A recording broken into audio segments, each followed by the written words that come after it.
Hello. Hi guys. Hi Jane. Hi Mika. Oh, hang on. Need to swap it to full chat, not little chat. How's the shoulder, Jane?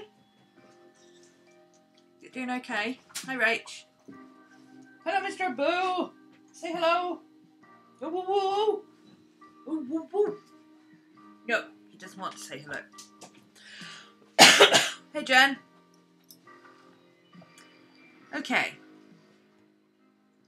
So today I thought, since I don't get very many questions when I ask for them, but I get a lot of questions in chat. Hi Anna. It's numb. Oh, well that's good, isn't it? Numb means it doesn't hurt. I thought I would do a bit of sketching in my journal that I didn't get to do last time, and couple that with a Q&A, cover the Q&As that I've already got, and then if you guys have questions while you're here, open the floor that way. It's live, so I don't need to have Q&As in advance, it occurred to me. So, I know, I'm slow sometimes. I should tell you, I'm still waiting for the guy to come and get the car. He should have come and got it this morning. He does my head in. He still hasn't been. But I can't not work just because I might have to stop because he gets here. So if the bell goes, I will have to quickly stop and love you and leave you. Okay?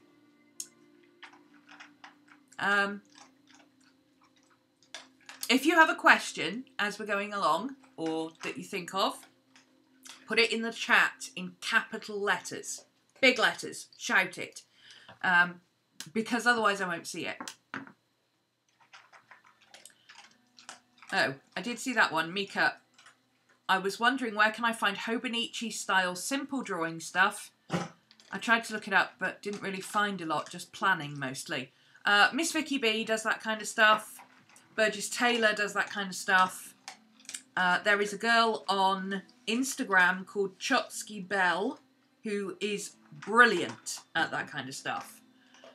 So you can go and find her, or just look up doodling, because while it's Hobonichi style and Hobonichi drawing, just the rest of us just call it doodling. So, Courtney did a series, actually. Little Raven Ink did a series of Draw Your Day, or Hobonichi Daily, or something. Draw Your Day is another one. The book I talked about, I did it for Vlogmas. So, Draw Your Day, doodling. You won't find Hobonichi style simple drawing stuff. But there are books that do it and all that kind of thing. But another thing you can look up for is cartooning. Cartooning is very stylized, but you'll get the idea of how to draw, and then you change it how you want it. If you specifically want to draw the little people, you need to look up Chibi's. C-H-I-B-I. Chibi drawing. Draw with Jazza has done videos on that kind of stuff. It's where you draw a little mini me that's cute and chubby. Yeah. So it's not that you can't find it, it's just that you're looking for the wrong stuff. But Draw Your Day is a good place to start because it's really taken off for Steph lately. Sam. Not Steph. Sam. Samantha Dion Baker. You'll find her on Instagram as Dion Baker Design, but if you go into my Vlogmas, you'll see Draw Your Day, and you'll know what you're looking for then. It's easy to find stuff on Instagram for that, because Draw Your Day is a hashtag. But also, if you can get onto the Hobonichi site on Chrome, where it auto-translates, Hobonichi have actually got a whole range of videos on their site of people using the Hobonichi in various different ways. So you can try it on there as well. Right, I'm going to swing round to here. I may need to adjust my angle a little bit because I was using it for painting. But it's a lot easier to do it over there. Hi, Ina! We miss you in class. It's quiet without you. When are you coming back?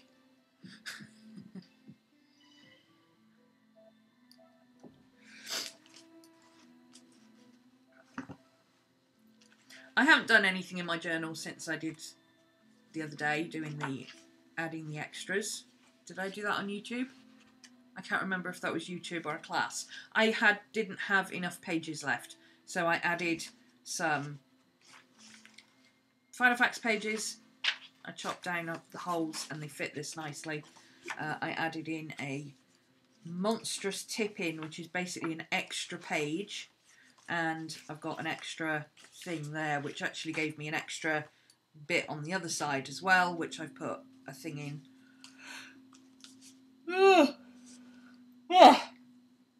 Sorry. You were in class yesterday. I didn't see you in class.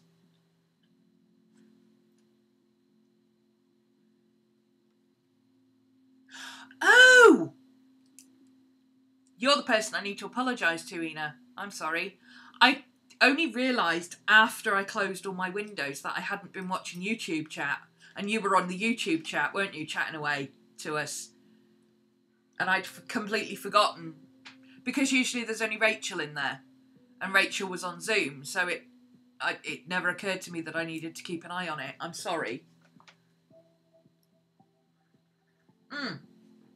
There's Burgess, Mika. You know her from class. She does Hobonichi style doodling bits. Simple little doodle pictures. Byron, yes. That was a birthday card from many moons ago that's been sitting on my... It's from Rachel, actually. It's been sitting on my mood board outside for about 10, maybe 15 years. Possibly longer than that. I don't know. But yeah, big Byron fan.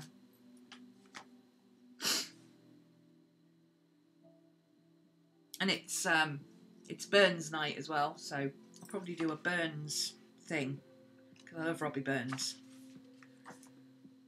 I was going to go live on YouTube for a coffee chat, but saw you were live and thought I'd wait. Oh yeah, awesome! And then when I'm finished, you can go live and I can sit and watch you, and we get double the time doing coffee chats. Double coffee chats.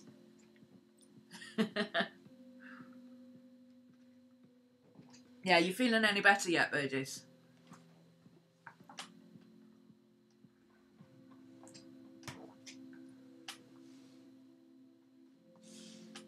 Next time you'll be on Zoom.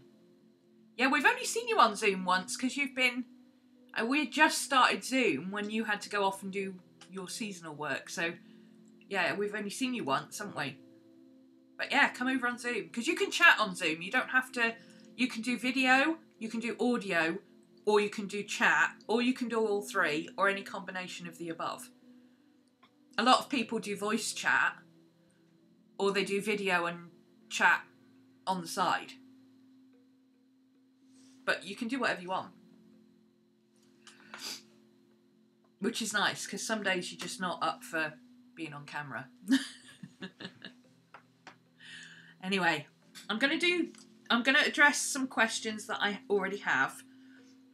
I've got some recent ones. Then I remembered that I had some on my phone from before when I asked about questions. Some of them are out of date now. I'm sorry, bleh. That's all I can say to that. But yeah, I've got some questions there. I'm going to plug my phone in so it doesn't die on me. And you can ask questions as we go. So this is going to be my... Oops, sorry. I'm still used to the camera being on that side of me and it's over here. This is my Blood Moon booklet. So this is going to be for the super wolf blood moon lunar eclipse we had the other night. I got some photos, I did some stuff, and I'm going to fill that in with that. So that'll live there. Maybe live there because she's quite tall. But in the meantime, I'm going to put that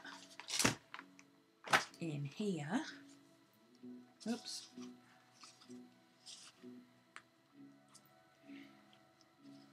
And that's my Q&As.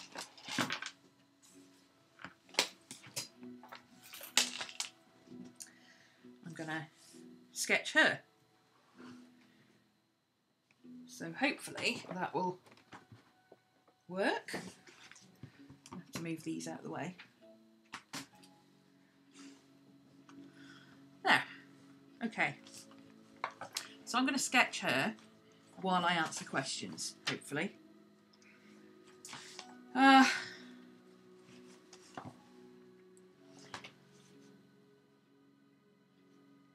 So I'm just going to... I need to get her...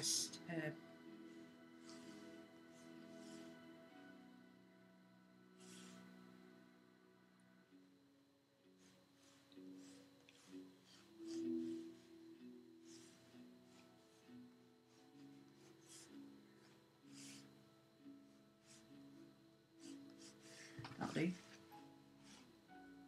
Can you see what I'm doing? It's a bit bright, isn't it? Let me see if I...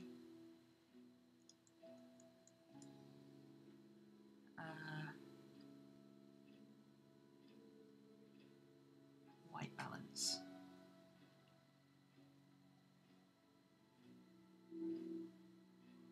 I need to get used to the video and the voice chat on Zoom. I need to get more comfortable with it. Well, the thing is, it's just us. It's just a class. So it's like going into a class in college or whatever. It's always, nearly always the same people.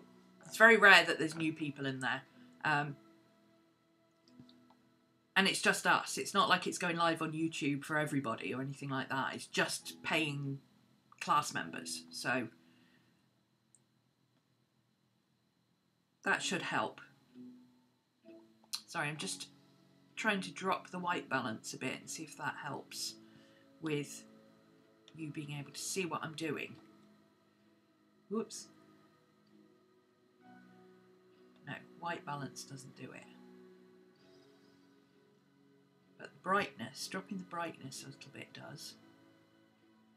Let's see if we can up the contrast a bit. It'll look hideous, but there you go. You can see what I'm doing a bit better now. And then I'll, hey Cody, I'll hopefully remember to change it back. I don't have my slope. I like to have a slope to draw on. Oh, that's better. That'll do. Okay, so question 1, which is a nice easy one for me to go to. No, actually, let me start with one that I already answered. Which sounds kind of weird, but...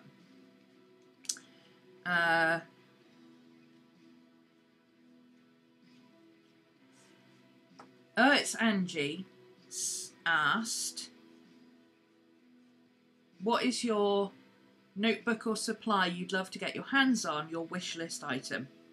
I don't have one, was the answer to that, but it got lost in the craziness that was last time's video.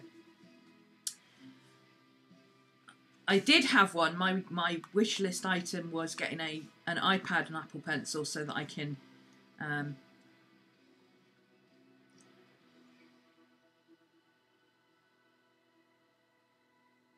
spend some time doing more digital stuff, because my current tablet is a little bit crazy. Slow, it's like 8 years old nearly, etc, etc. But I've just got an iPad. It's part of my Christmas and birthday thing from my parents, plus a bit of money that I've put into it. And I should be getting the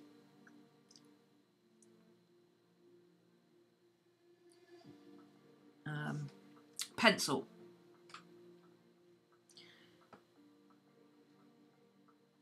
fairly soon.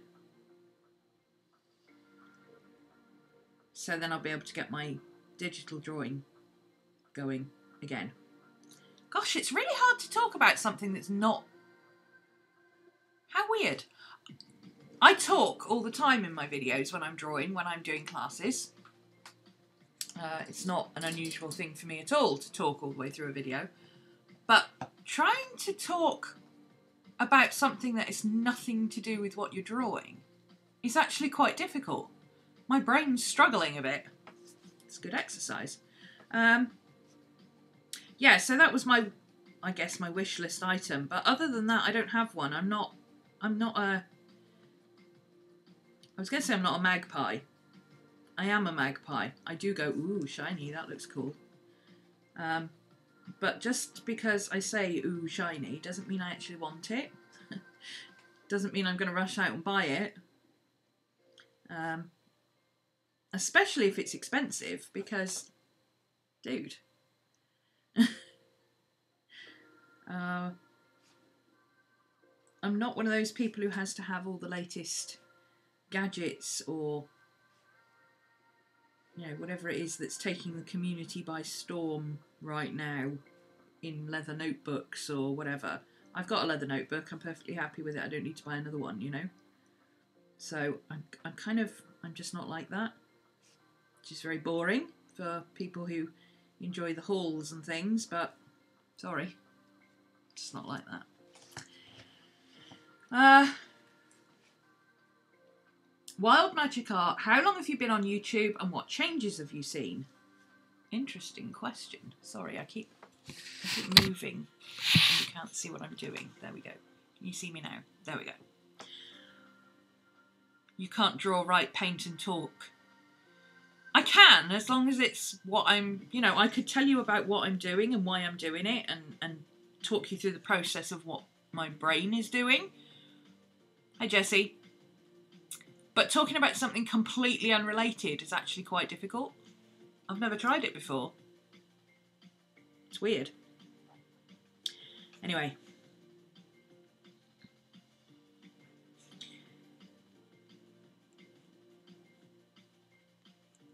Yeah, Wild Magic Art asked how long I've been on YouTube and what changes have I seen. I'm actually having my 10-year anniversary on YouTube. And somebody else asked, so I might as well do them together.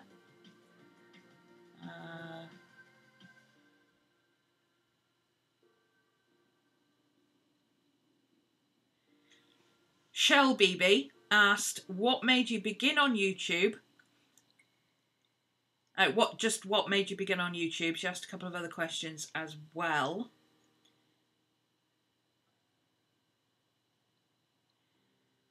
And somebody else asked about what made you get started on YouTube and how did you get started on YouTube?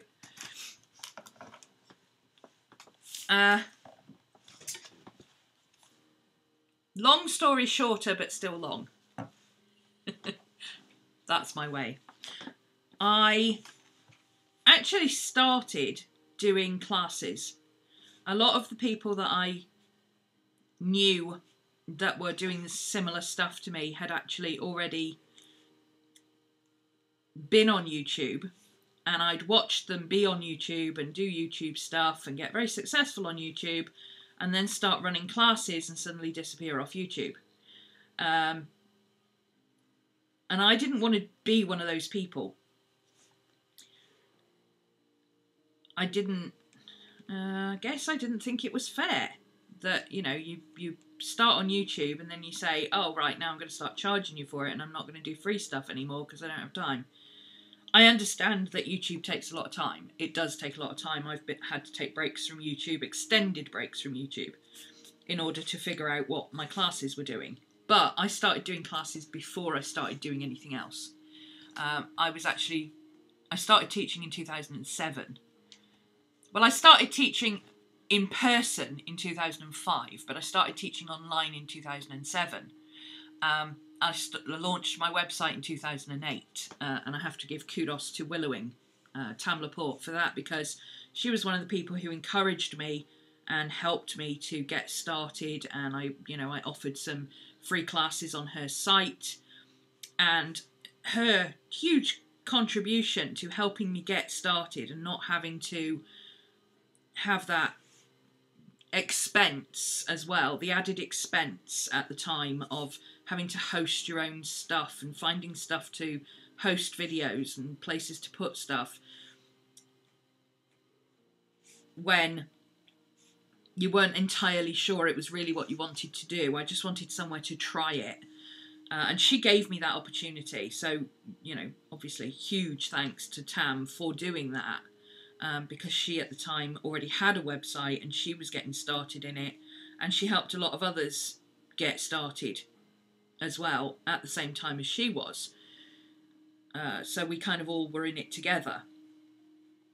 And that gave me the idea to say, okay, well, I can do this. I'm going to set up my website, and rather than going onto YouTube like everybody else had done and saying, right, I'm going to start on YouTube and then I'll build up to classes, I decided to do it the other way, because I'm a fully qualified teacher.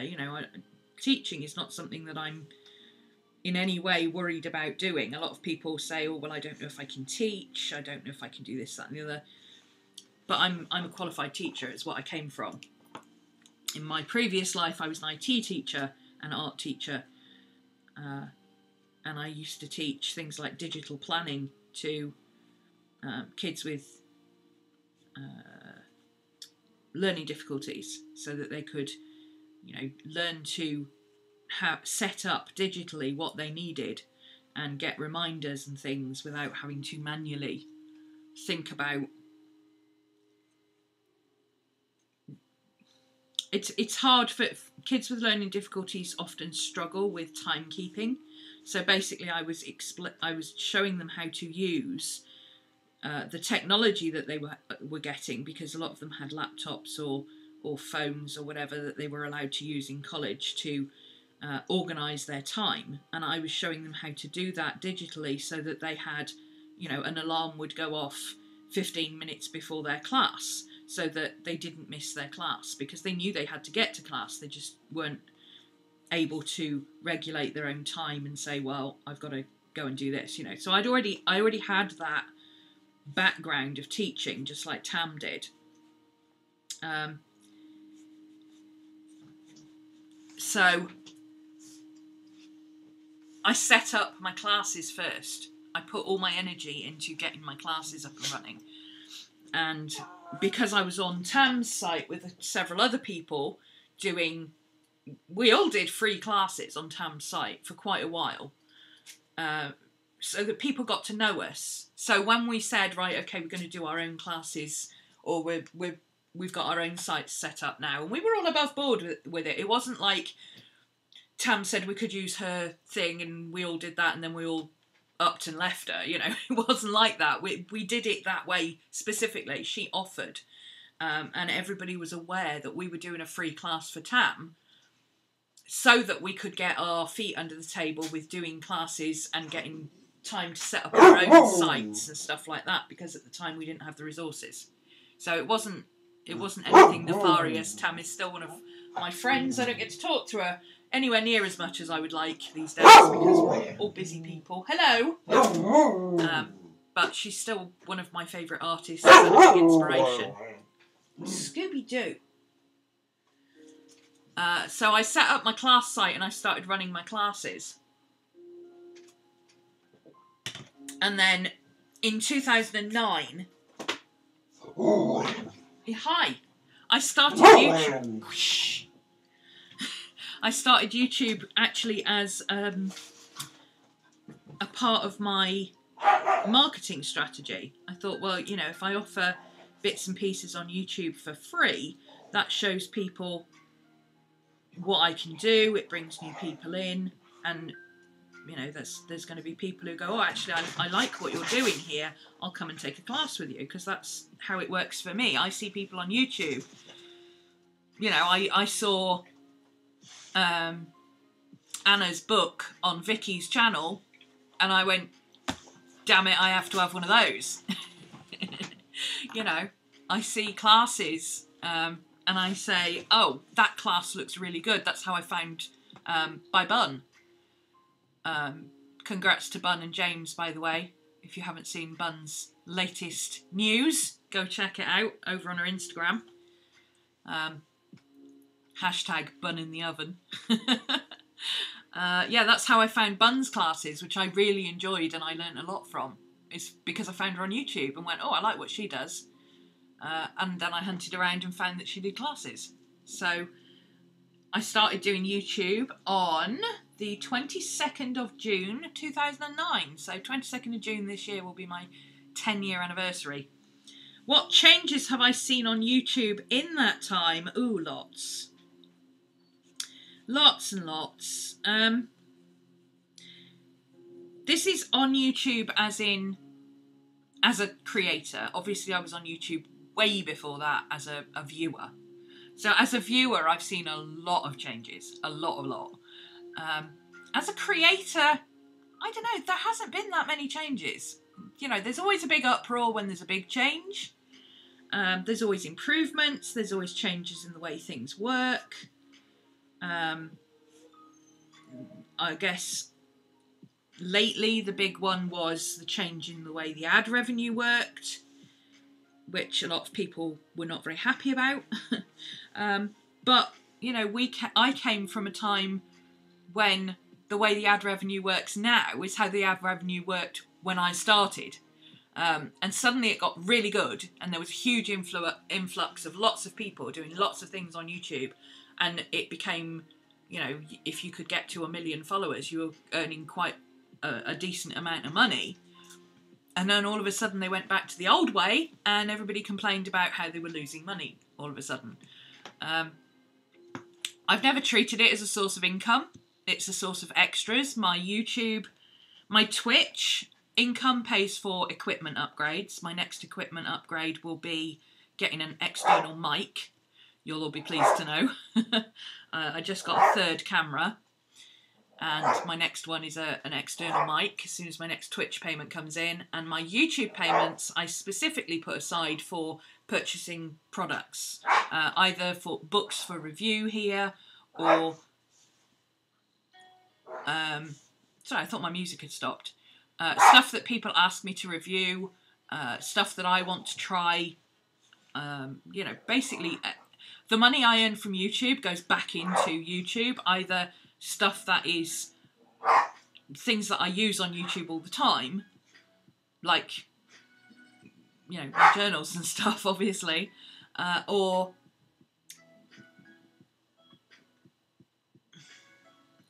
products, I guess. Like, I just bought, I'll talk about it in a minute because I was asked about it, but I bought a different ink to try.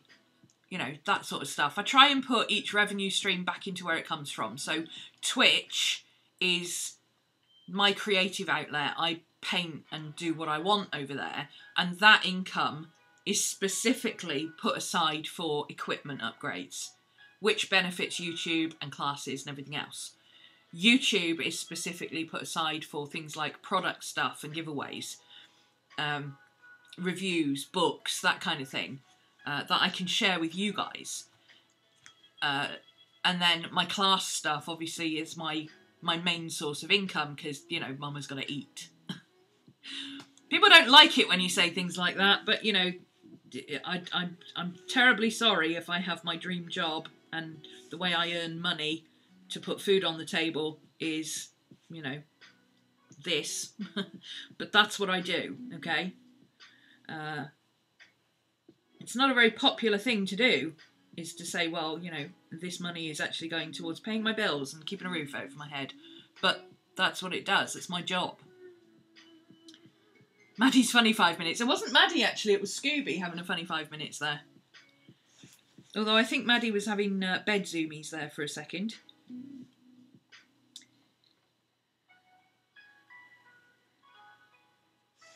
I might have to give her a shoe or put something on that foot over that foot because I don't like drawing feet. I don't like drawing hands. I like drawing feet even less.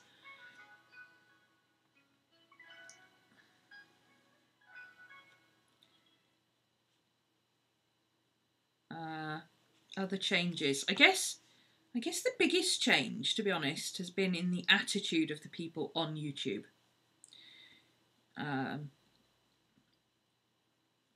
It's kind of the, oh, that's photoshopped generation, who take things for granted. I've always been very technically inclined. I was a computer teacher. I've always been the person who picked up software and went, oh yeah, I can use that. And off I went. And then everybody else would come to me and go, but how do you do that? How do you do it? Show me how to do it. And then I'd help them. I've always been a first adopter. I was one of the first people to sign up for Twitter, believe it or not, way back in the annals of history.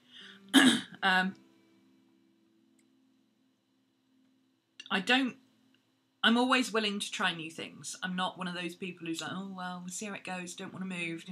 I always try the next new thing, because you never know when the next new thing is going to be the thing that everybody wants to be on.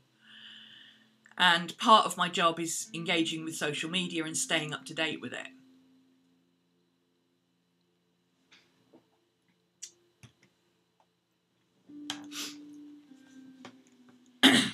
But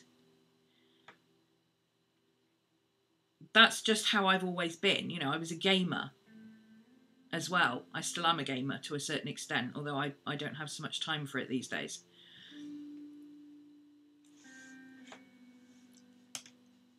And yeah, I've just always been okay with technology. I get it. I've never had a problem with starting to use a PC and not knowing how to do things. I know how to Google, therefore I know how to do stuff. Oh, in my day it was Lycos. I'm pre-Google. Lycos and Excite. I used to use Lycos. Why did I used to use Lycos? Come on, older ones. Anybody over 35 will remember Lycos. Why did I use Lycos?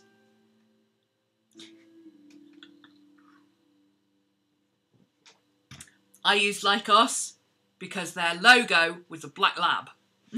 It was a black Labrador, and I loved the dog. He was really cute. Funnily enough, those were the days when I discovered Aisling Dar and Tisha Moore, and found that what I was doing was what they were doing. And I was like, oh, other people are doing this too! How awesome! And eventually art journaling was born online, and, you know, the rest. But, you know, before the term art journaling was coined, or mixed media even, was really known, there were those of us who were doing this stuff, and we all found Tisha Moore and went, ha ha, we're not alone! Tisha, I think, was one of the first people online with it all, and I think that changed a huge amount. She really brought it to the masses, which was awesome for the rest of us, because, like I say, we're not alone. It's not just us. We're not completely crazy. That foot's terrible. Yeah, I'm going to have to cover that up with a bit of... I don't remember that one, and I'm way over 30. You don't remember Lycos or Excite? Wow. Maybe they were UK ones. I don't know. So, anyway. Yeah, back in the day,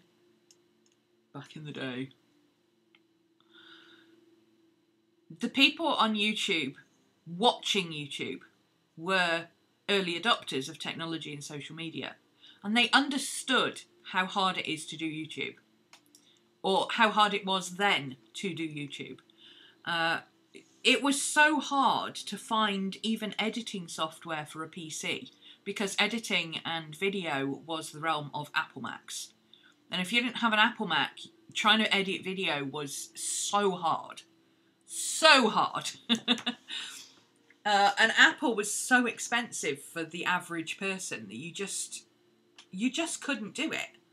Apple is still expensive for the average person, but a lot more people have got access to a lot more technology. And then smartphones happened, and everybody from the age of 2 upwards suddenly knew how to do videos and put those on the internet and make YouTube videos and stuff like that. I still get comments now on some of my older videos like, oh, what was this filmed on, a potato? And I'm like, yeah, actually it was. I had a whopping 1.2 megapixel camera. And that was the height of technology, okay? Deal with it. We didn't have HD. We were only just out of VHS at that point. Yeah, we had AOL. We didn't have Free People or Bell South. We had Yahoo. Yahoo and AOL were global. But they were internet providers at the time. AOL was my internet provider for many years. These days, it's all, you know, like I say, anybody from the age of 2 has got a YouTube channel. You can literally edit a video in minutes on your smartphone. It's no longer a massive job to do it. It is still a big job. Most of the time goes into filming now instead of editing. So it'll take you like a whole day to film 20 minutes of video. And then chop out the bits that are no good and decide which bits are right. But the actual editing is not hard. Whereas before, you remember chat rooms. I remember the forums that we used to have because we didn't have chat rooms. Back when, like the You've Got Mail days. Where you'd post a chat message and like 45 minutes later somebody else would get back to you. Oh, those are the days, eh? I love technology. I'm Aquarian. I'm all for technology. Bring it on. I love the fact that we're global now, but it can be difficult when you've got kids now who have grown up with all of this. All of this already existed. You know, I grew up as a kid who knew what a colour TV was. We never had a black and white TV. It was always colour. So for me, understanding what it was like to have a black and white TV where it was only on for so many hours a day is completely foreign to me, whereas my mum and dad remember that very well, and before TV. And now the kids with smartphones are the same. They don't like, what do you mean there was a time before Google? But at the same time, they don't really know how to use it because they've grown up with it. They take it for granted. They don't really know how to use Google. So it's just kind of a massive multimedia platform for them, as opposed to a lot of information.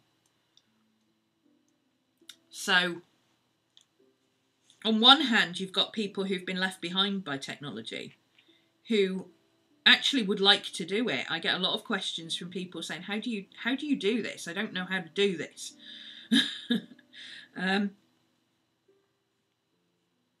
And on the other end, you've got these kids who it's second nature to them. They don't know how to not do it.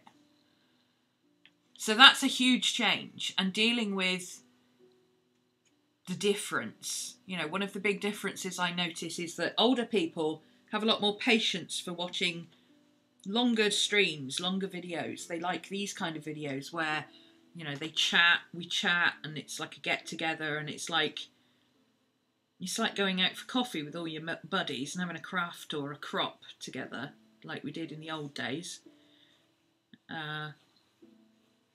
But you don't have to leave the comfort of your own home. It's like introvert heaven. Whereas the younger generation, it's more, oh, this is too long, I don't have time to watch this. You know, everything is like, oh, this video is like 15 minutes long, you know. And that's too long for them. They don't have that attention span. I'm like, no wonder you all think you've got ADHD. Because you can't concentrate on something for more than 10 minutes. So, I guess that's the biggest change, is the change in new ways of looking at things. It's not really the changes in YouTube itself. It's the changes of each generation adding to it. You know, first we had the early adopters. Then we had kind of my generation who were Luddites. They wanted to learn, but they still didn't know how to do anything. So you had to explain everything to them. Then we had kind of like the Gen Xers and the Gen Ys who were like, oh, technology is a thing, we better learn how to do it. That gradually got easier as you got people who were already familiar with it and they were learning it in school. You know, these days they've got iPads in school, in primary school. we had one typewriter in primary school, and you had to book it. And then you had the millennials, and the millennials were the first ones that really knew, they understood the value of technology, the millennials. And by millennials, I don't mean what they seem to think millennials are, all the kids these days. Millennials now are like 20, 30 years old kids, okay? The teenagers of the millennium, they've got kids themselves. They're 20, 30, 40 years old. Let's move with the times. Yeah, the millennials understood what technology was about, and they were the big influx of YouTubers. They were the ones that it was like, this is normal. You being on YouTube was, everybody had a YouTube account. Everybody had a Facebook account. Everybody did that. And then we had the influx of the ones who grew up with technology. So they didn't know what it was like to not have technology. But they still understood the value of it, and they still understood the uses of it. It wasn't just about social media. It was also about being able to find information. It was being able to collate information. A lot of them were the people who were gathering information that had never been available on the internet before and putting it out there. So they were actually doing a lot of research and stuff like that. And now you've got kids who are just like, everything's too much bother. If it takes more than 10 minutes, they don't want to know, because technology has made everything so fast and so easily accessible now that they don't, most of them couldn't wait for an AOL connection. Let's put it that way. They wouldn't have time to wait for an AOL connection. And that's not saying all kids are bad. I'm not saying, oh, kids are bad these days. Kids are great. I don't like kids. I never liked kids. I didn't like kids when I was one. But in general, kids are great. I'm not saying, oh, millennials were.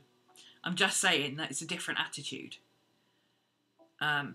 There's less appreciation for the technology behind it and how long it took to bring it together, and more appreciation for how fast everything can be, and how immediate everything can be, and how accessible everything can be. And that's not bad, it's just different. You still had dial-up up until about 3 years ago. Yeah, well, Amber lives 40 minutes from the White House, and she doesn't have internet at all. So, Luddites and analog still exists in some places.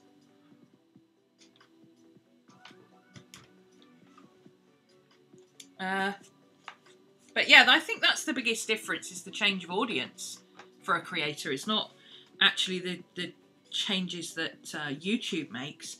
Her eyes are closed in the picture, but I think I might want to do them open. Do I want to do them open? I think I do, actually.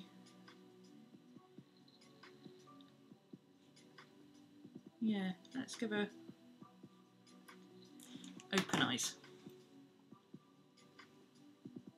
Hey, Rose. Muse. We had a power cut the other day and it was the end of the world. I love power cuts.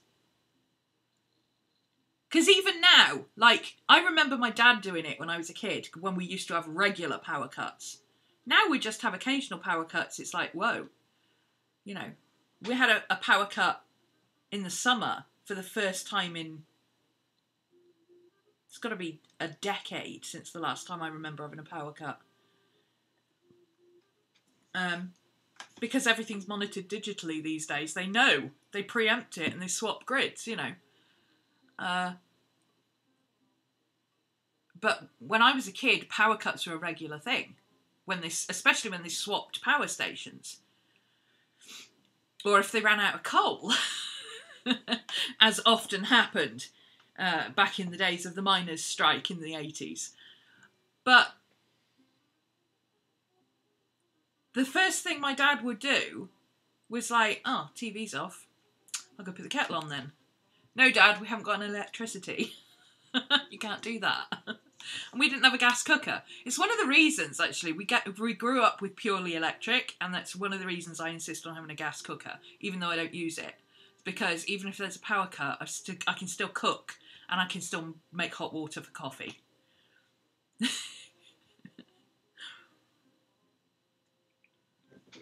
But even now, my first instinct is, oh, well, I'll go make a cup of coffee then. And I'm like, yeah, can't put the kettle on.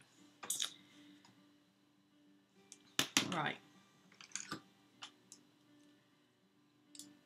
Living in Florida means power goes out every storm. Well, yeah, it's a bigger area. It's more people. It's more people in a wider area of more extreme weather. So, you know, we're a tiny little country with lots of power stations.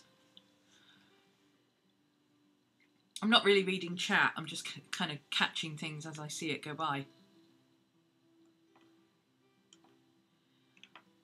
I was mainly raised by my grandmother, and having a mother who isn't good with technology gave me a rocky start. Yeah.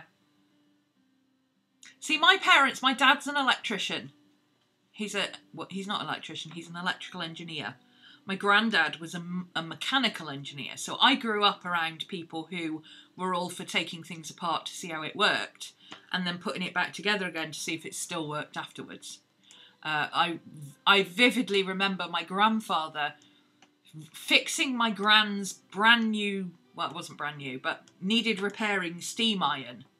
It was a big, heavy thing. And it wouldn't work. Something about it wouldn't work. And he pulled it apart and he fixed it by cutting off the end of a knitting needle, a steel knitting needle, and putting it in where it needed to be. And he fixed it. And I was like, that's amazing.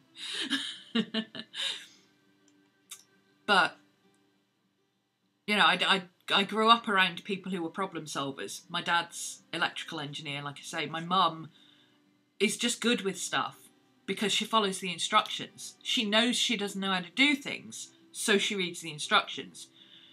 Whereas my dad is like, oh, I can figure this out, over the shoulder with the instructions. And then my mum sits and reads them. And when my dad goes, oh, this doesn't work, my mum will go, yes, it does. You have to press this button and then this one. And then see, it does work.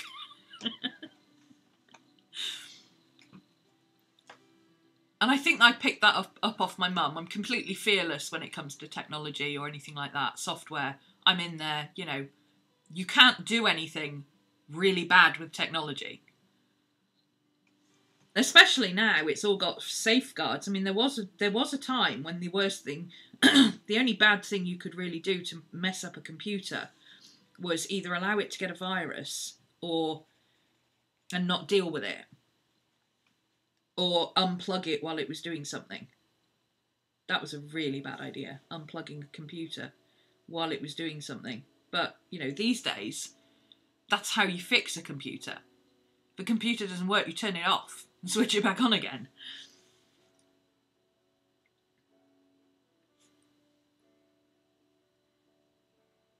So, yeah, keeping up with the times, keeping up with technology. I still do it.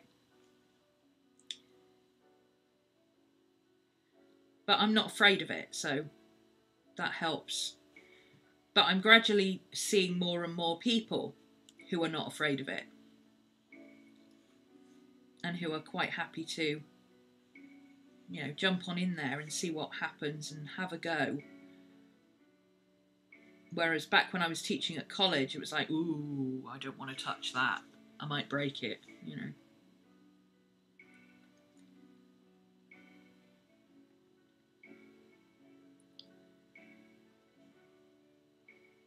A lot of the classes I used to teach because I used to teach teachers how to use technology at college. And one of the first things I always had to teach them was there's nothing you can do on a computer that either myself or IT can't fix. So don't stress about breaking it or anything. If you lose power, you lose everything. Yeah. 15,000 people were out of power in Southampton the other day. It was the talk of the town. Oh, it will be for several years, I'm sure.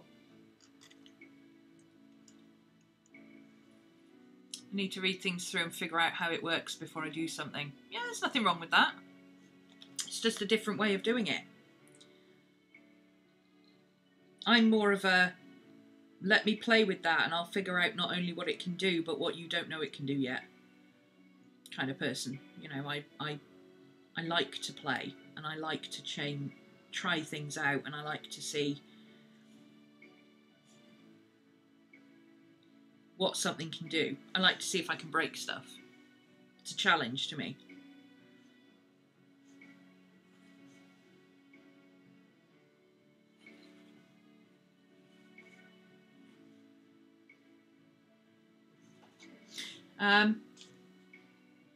Favourite fountain pen and ink? That was Brenda.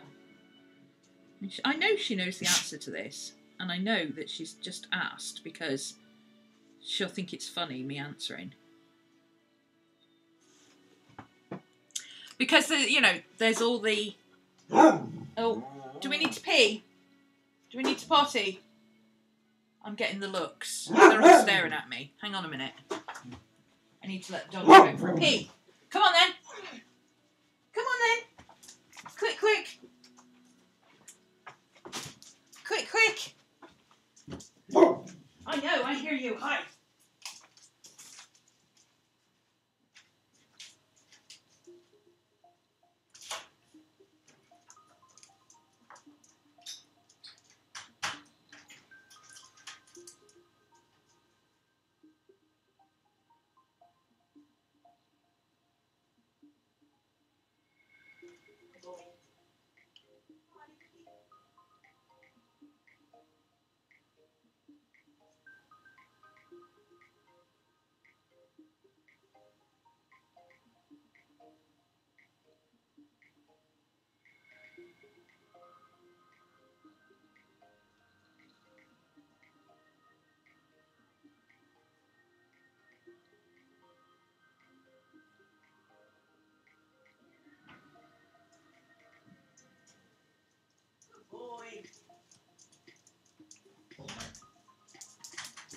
Good boy.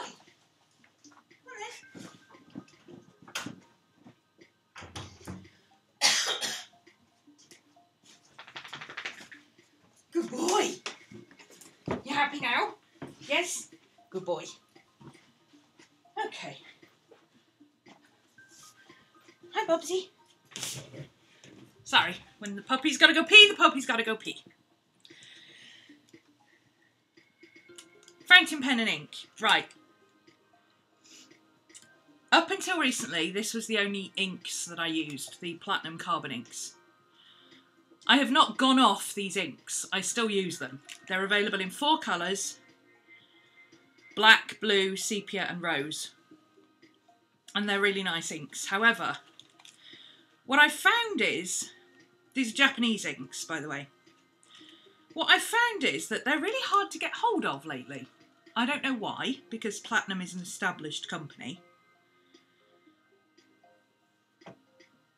But when I tried to get a replacement for this one, because this one has got to the point where it's ink, but there's a lot of sediment in it, so it's not really good for putting in fountain pens anymore. It's mostly for dip penning, which is what I'll use it for.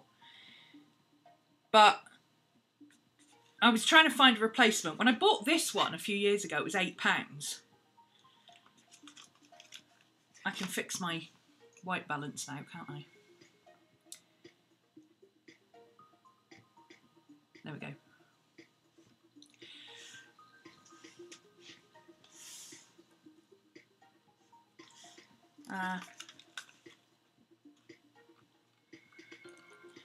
Yeah, this was £8 when I bought it a couple of years ago. And when I tried to find some more of it, it was ridiculously expensive. The cheapest I could get it was like 40 quid. I'm not paying 40 quid for something that's going to take 6 weeks to get here. So I tried a different ink. So I bought these, or this one. This is Sketch ink. It's by Rohrer & Klinger, which is a German company. This is Lottie, the black one. I want to get Thea, which is the graphite grey. And they do loads of other colours. It's not just black and 3 other colours. They do all sorts of different colours. The one thing that they're missing is purple. But these are all waterproof inks, and I only use waterproof inks. Never, ever, ever use anything that's not waterproof. Ever. Because I use a lot of water media, mixed media, all that kind of stuff. This is really good ink. I do find if you leave the lid off your pen for a while, like I'll quite often use my pen and then put it down and then come back to it. I don't find with the carbon ink that the ink dries in the nib, but with this one I find it does sometimes, so you have to wipe the nib. But this dries faster on everything. Everything I've tried to use this on so far, it dries faster. Like, it's immediately dry. Whereas that stuff, you have to wait sometimes up to an hour, depending on the paper, for it to actually be waterproof. Whereas this one, as soon as it's touch dry, it's waterproof. So it's faster, which I like. So this at the moment is my favourite pen ink. And my favourite pen, this is my favourite pen for writing. It's got a hooded nib, extra fine. And this is my favourite pen for sketching. It's got the same nib as a Lamy. And it's got this huge reservoir of ink. The entire body fills with ink, not just... Like, this has got a small converter in it, but it still lasts like about a week of writing. This one has lasted over a month, and as you can see, there's only that much gone out of it. So this is really good for sketching. I don't like it so much for writing, but I use it for sketching because it doesn't ever seem to run out of ink. You have to be careful because this is where you fill it, and if you accidentally turn that, all your ink comes out the end. This is a cheap version of a TWSBI of some sort, I'm not sure which one. And this is a cheap version of one of the... Damn, I can never remember the ones. Courtney's got one. Courtney's got a gold one that she loved and a pink one that she can't get to work properly. It's that one with the hooded nib and the extra fine. I can't remember who it's by. But these are not actual expensive fountain pens, because me and fountain pens... I've got one expensive fountain pen that was my 21st birthday present, and it's in its box, and I use it for letter writing. I use it when I want to sit at my desk, my writing desk, and write a letter, or, you know, something like that. Or when I feel like, oh, I'll use my nice pen today. These are my workhorses. This is what my everyday pens. When I want to draw, pick up this one. When I want to write, I pick up this one. This one is usually in the thing on my traveller's notebook. I use this all the time, every day. This one, let me show you, is, the black one is a Jinhao 992 in black. It's a student pen, a round office student pen with extra fine hooded nib. Vanishing Point, thank you, Cody. It's got the same nib as the Vanishing Point, the hooded nibs, the hooded extra fine nibs. Pilot Vanishing Point, that's the one. So it's a dupe, basically, except this one is £1.28 on eBay. I bought that for £1.28 on eBay. Before that, my favourite was this one, which is the 991. Has the same nib, but a thinner barrel, a thinner, longer barrel. This is quite a short, chunky barrel, and I really like it. It's comfortable to use. That one is 84p on eBay. And the blue one, which is the TWSBI dupe, I think it's the TWSBI Echo, but I'm not sure. Yeah, all of mine have converters except for this one, which is a body pen. You could have the converter or you could have the body pen, and the body pen was a little bit more expensive. The converter one was £128, and the full body piston absorption fountain pen, it's again Jinhao, I believe, and it is the extra fine 0.38 nib, and it cost me a whopping £1.99. Because I lose these. I'm not about to take an expensive fountain pen out. I don't like spending a lot of money on stuff that I could lose or break. I've already broken this one, but it's still going. So I haven't felt the need to replace it, but I do have a spare. I broke all this off. If it keeps cracking, then I'll bin it and I'll use my other one. This one I don't have a replacement for. I don't feel I need it because this is almost exactly the same as my Lamy, which I've got sitting there. But it holds more ink than the Lamy. That's why I like it. Alamy tends to run out of ink when I'm urban sketching. But, you know, the amount of fountain pens I've broken or trodden on or dropped on the floor and broken the nib, like Courtney did to her beloved Vanishing Point, you know, that's going to cost her 70 quid just to replace the nib. I can replace my entire pen for £1.28. I don't really see the point. I understand having one decent pen, which I've got.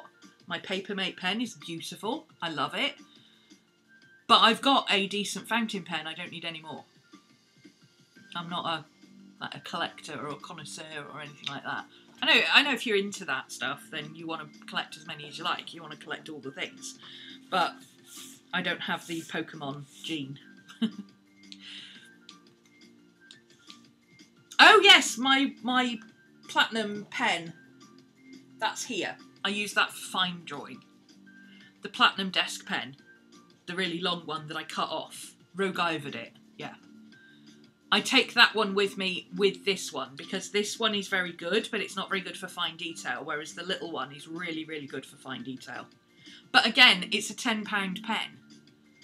I can replace that for £10 on Amazon. I don't care if I lose it. Whereas my well, it's now vintage Papermate never leaves the house. I would never take it out of the house because I'd lose it. And I don't want to lose it. So I like things to be functional. I guess that's the thing. I don't want to be thinking, oh, I don't want to use this because it's too precious. I don't want to break it. I don't want to lose it. I don't want to mess it up, you know. I can't be doing with that kind of attitude to things. And that's not to say that other people shouldn't have that attitude. It's just not for me. I don't believe that things should be too precious to lose. I've never been one of those people who had best china, you know.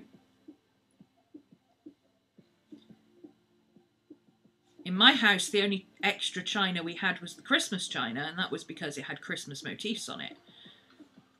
And that came out at Christmas and was used for the whole of December and into half of January. But we never had china that was too good to use. I don't see the point in having stuff that is too good to use. I don't keep things for best. If something is so nice that I want to wear it, then I'm going to wear it. If something is so nice that I want to use it, then I'm going to use it.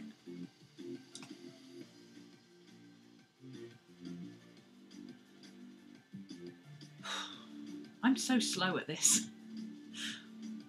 Hannah asked, where do you get inspiration for journaling? Everywhere. Again, I don't... I'm one of the few people who agreed with Bailey J on her writer's block video that everybody went, oh, artist block. Artist block exists. Artist block is real. And she's like, no, it's not real. It's in your head. I was one of the few people who agreed with her. I'm a professional working artist, okay?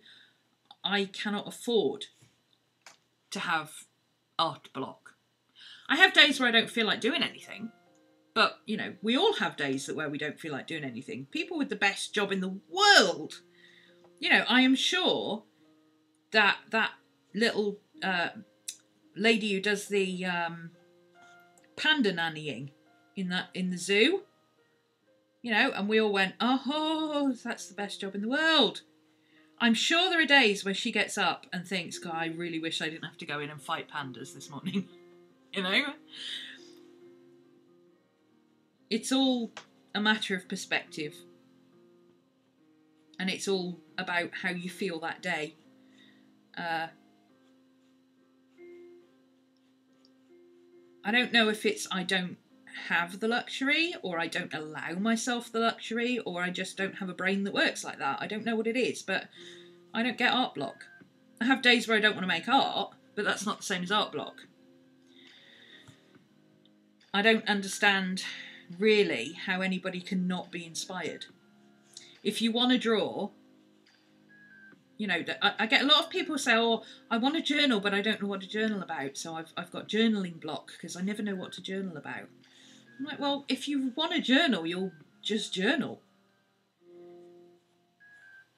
Nobody's testing you here. Nobody's like, you know, you've got to hand this in 3 hours. Maybe it's the school attitude where you're so used to having to do stuff that somebody else is going to look at or comment on or whatever. I don't know.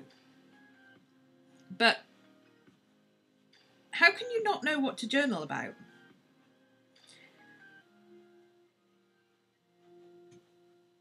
My brain is never quiet enough for me to have no idea what to journal about. I just pick up a pen and out comes drivel.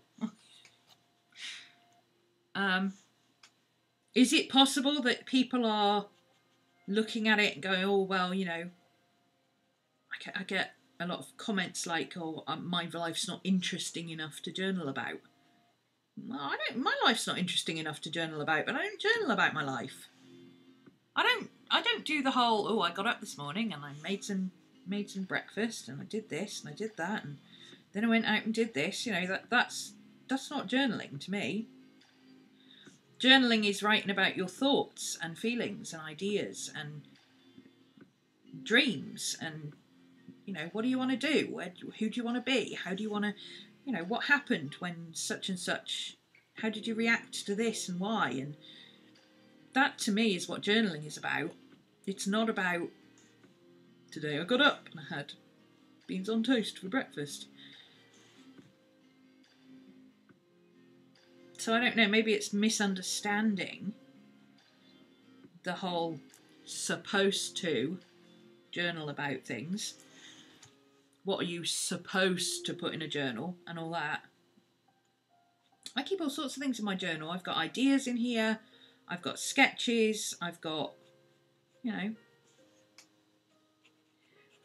bits from magazines that I've cut out and thought, oh, I'd keep that. That's inspiring. Quotes I've heard.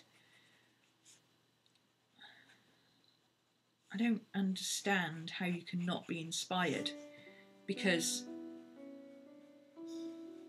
everything's inspiration. And like Tracy's said a few times to me, like, it's not that I'm not inspired or I don't have any idea what to do. It's just that I don't want to be bothered to think. And I do wonder if that sometimes is what people actually mean. You know, she works a 15-hour day plus. She drives all over the place, doing various different things, working all day, etc., etc. Sorry, my video has decided that it wants to pause. I don't know why things are on loop and infinite play if you have to tell it that you're still watching after an hour and a half. That's a whole other box that annoys me. I don't know. I can only assume it's misunderstanding or misinterpretation of what they're actually feeling. It's not that they have block, like Tracy said. It's not that I have block or whatever. It's just after a 15-hour day I want to sit down and journal. I don't want to have to think about what am I going to journal. But, you know, that's why there's prompts.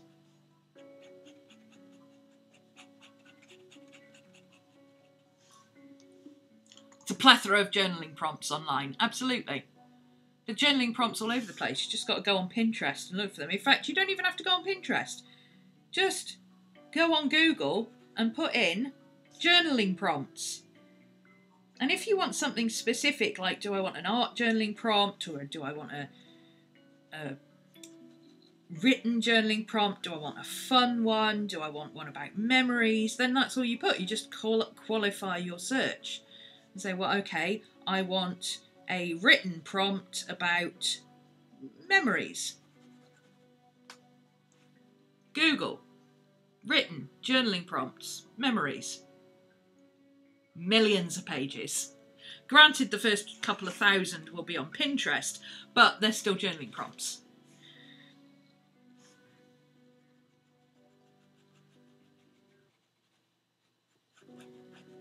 If nothing else, pick up a magazine. How can you not be inspired by a magazine? Just looking through a magazine gives me so many ideas, even if it's only, ooh, I think I'll cut that out and stick it in my journal. Don't underestimate the power of cut and paste therapy, ever. I do a lot of that. In fact, most of my journaling, where I've had no idea what I wanted to do, I don't actually have an awful lot of it in here because I've been quite busy.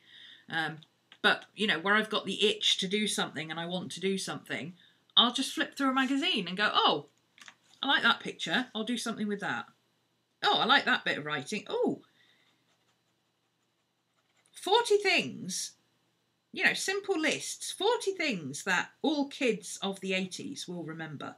Oh, kids of the 80s, that's me. What do I remember? Ooh, videotapes. When you were no longer the remote control. Oh, there's a story. Straight away. You know, you have a power outage and you think, oh, well, I'll light a candle and I'll write in my journal. What am I going to write about? Earlier, I said, you know, I remember when I was a kid, my dad, first thing he used to say was, oh, I'll put the kettle on. And we all found that hilarious. You know, how is that not a journaling entry? I guess. What is this doing now?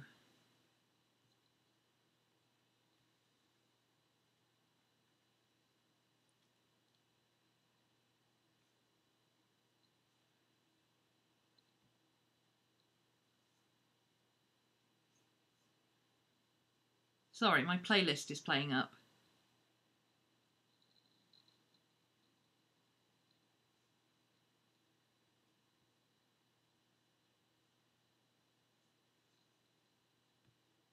There we go.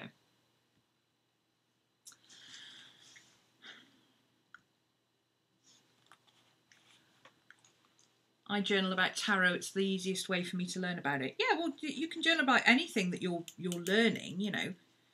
That's another one. As a student in college, I would quite often, my journal entry would actually be me working through and saying, okay, well, this was the problem we were set today, and we have to work out what we feel about this, and is this ethical, and blah, blah, blah. And I would just let my brain wander and go, okay, well, if this is ethical, what does that mean for this? And, you know, I studied law. It was pretty easy to look at things and go, okay, well, do I agree with this particular ruling? And if not, why not? To some people, that's an essay. To me, that's a journal entry, because I was just, you know, going through all the possibilities in my head and going, well, you know, if I was such and such in this situation, I probably wouldn't agree with that. And if I was this person, then I probably would. And all that kind of thing. Taking hypothetical situations and just rambling about them.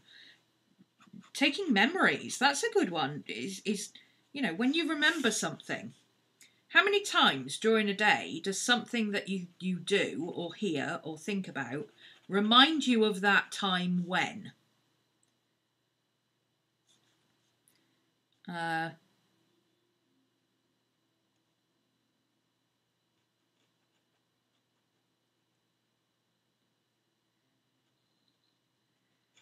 That's a good jumping off point for a journal prompt.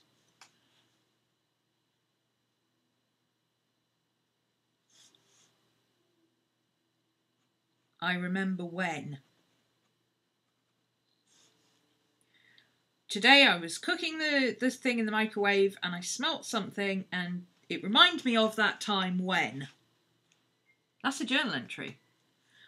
I think it's not so much that people don't know how to journal. I think it's that they have a misconception about what journaling really is, and there's always this idea that what everybody else is journaling about is somehow more meaningful or better than or different to what you're doing. And the reality is we're all just here navel gazing, most of us.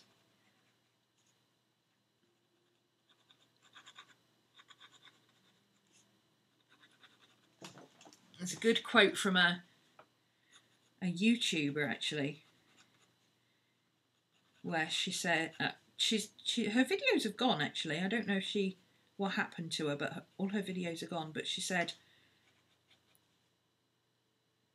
the basis of journaling is that most of it is just self-indulgent.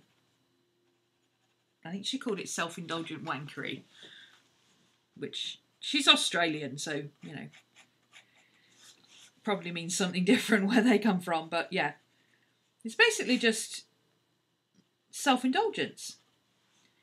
You know, we've all seen Bridget Jones. Everybody knows diaries are just crap. It's just full of crap. It's not. People try to attach too much meaning to it, I think, maybe. Diaries are really just full of crap. Just find some crap and put it in there. Don't worry so much about the end result. Don't think about, you know, oh, I'm going to put this on YouTube later, or is this going to be, what if somebody reads it? That's a big one. What if somebody reads it? It's your journal. What's the chance of somebody reading it? Especially if you don't want anybody to read it. You know, what if somebody does read it? What will they think? You know, with the people I've got around me, most of them would probably think, oh, that's what I do in my journal. You know? Most of them would just steal a quote or two.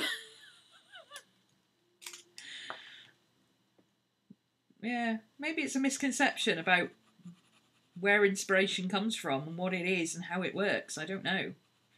I don't know how you can fail to be inspired. It's like, I don't know what to draw. I want to draw, but I don't know what to draw. Well, draw the phone that's in front of you. Draw your coffee cup. Draw the room you're sat in. Draw an imaginary monster that's sitting under your bed right now. How can you not have ideas about what to do? I don't think it's necessarily that you don't have ideas. I think it's, or inspiration even. It's just that something in you is saying, well, you know, it's like your subconscious is vetoing ideas before they can come out.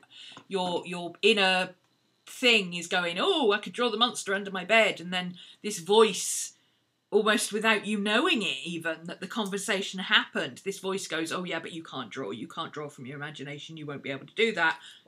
Swipe right, you know? It's like your subconscious is doing swipe left, swipe right, without you even knowing it. So, and then when you do have ideas, write them down.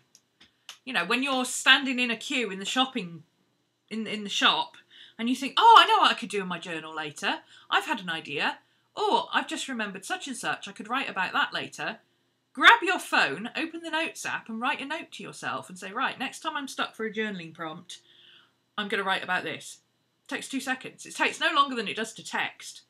And you wouldn't think you wouldn't think about texting to somebody when you're in the shopping queue. So why not write yourself a note? I journal about TV shows I like, the news, the eye doctor visit, being sick, feeling like the congestion monster has taken over my body, something funny someone said to me, something I read in a book, times I use the prompts. Yeah, exactly. There is nothing that you can't put in a journal, so how can you not be inspired? Inspiration is everywhere, exactly. I don't think it's that you're not inspired. I think it's that your brain is saying, yeah, but you can't do that. Somehow it's saying either that that's not appropriate, that's not right, that's not what you should be putting, I hate that word, what you should be putting in your journal, that's not where, what you want to do. Sometimes, yeah, oh, but yeah, I could do that, but I don't want to. Well, what do you want to do then? Because if you know that you don't want to, then you know what you do want, or you should know what you do want. It's where do you want to eat syndrome. We've all been there with somebody, haven't we? And they say, oh, I'm hungry. Right, okay. Where do you want to go and eat then? Oh, I don't know. Well, what do you fancy? Oh, I don't mind anything. Okay, well, let's go to such and such. They do nice salads and pizzas and that's kind of... Oh, no, I don't want that. Well, what do you want then? I don't know, anything.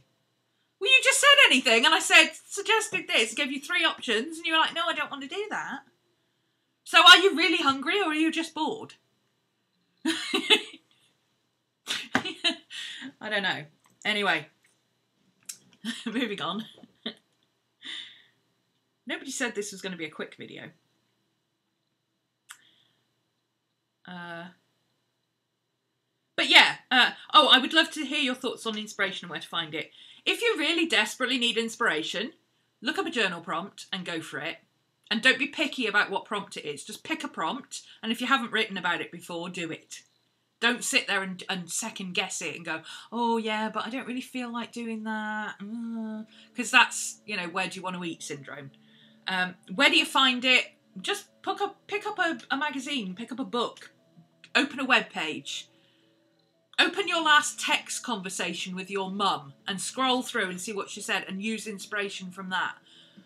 Look at your old journals. There you go. Do you look at your old journals? Yes, I do. I quite often go through my old journals and I scan pages to reuse as collage, or I will redraw things that I've drawn before, or I will pull out drawings that I will digitise and turn into something else. Yes, I do go back and look at my old journals.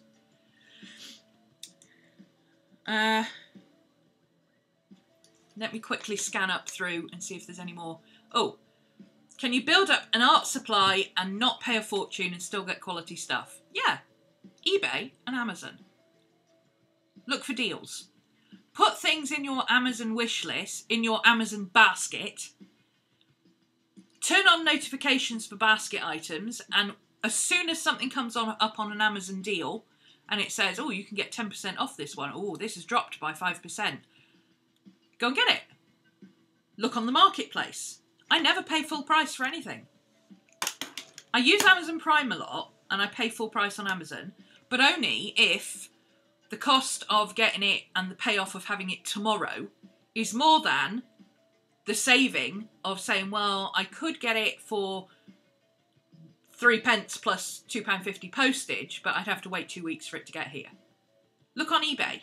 I buy a lot of stuff from Chinese sellers on eBay because stuff that you buy here for $10.99 you can get from eBay, from China or Korea or whatever, from the people who actually make the stuff for like £1.20. You just have to wait 3 weeks for it to arrive. If you don't need instant gratification, do that.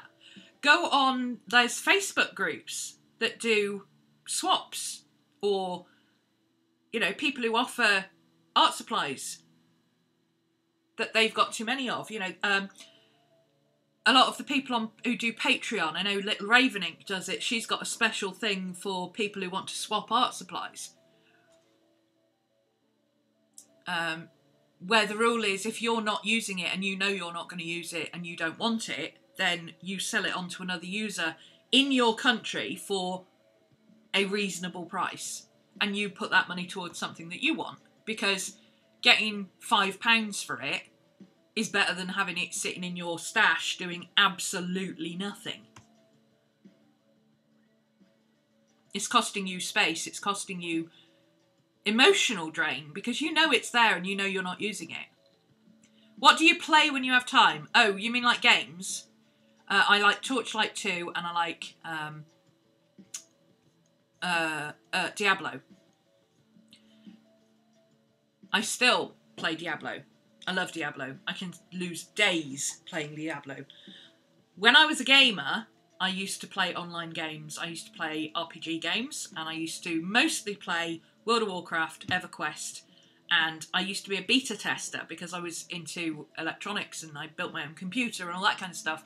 I used to do beta testing, so I was in the alpha for Wish and Rhizome, and, you know, EVE Online I did the beta for and stuff like that.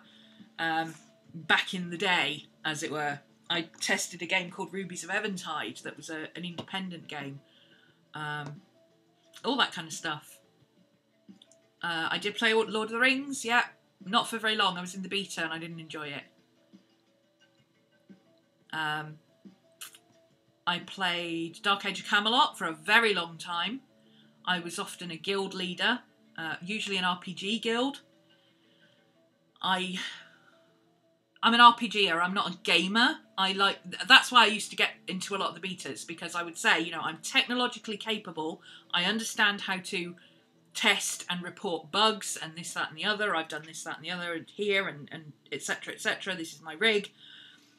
But at the same time, I would say, but I'm an RPG gamer. I'm not a power leveler. I'm not a raider, etc. I am one of those people who hangs around and chats to people and does quests and goes out adventuring. I enjoy it for that kind side of it. And 9 times out of 10 I'd get in the beta because there weren't many people who were doing that. My gnome famously got an entire raid wiped out because her and her bestie decided that they were going to give the dragon cookies. Fortunately, it was a guild raid. We were all RPGers and everybody thought it was hilariously funny. I would never have done it to a raid that I wasn't anything to do with. But we had arranged it as an RPG raid. It was a casual kind of, you know, we're going to go and do this raid because we need to have all these people and lots of people will have this quest and we need to finish this quest. So we'll go and do this and we'll do this dragon. And it didn't matter that we all had to go out and come back in again and do it all over again and start again and get back to where we were, because that's what we were there for. It didn't matter that it took us 3 hours because that's what we were doing. We were questing, you know. But yeah, my gnome got us all killed because she offered the dragon cookies because she didn't want to kill it. But he looks like a nice dragon. Look, I'll give him a cookie. And she ran off and got aggroed. And everybody else was like, no!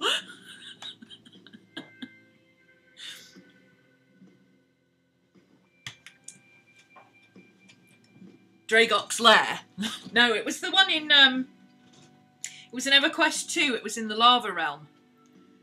It was a really easy instance once you'd done it, but a lot of the lower levels needed it to finish a quest line for their special items. So I used to run raids down there, even though I didn't like raids, because it was always fun.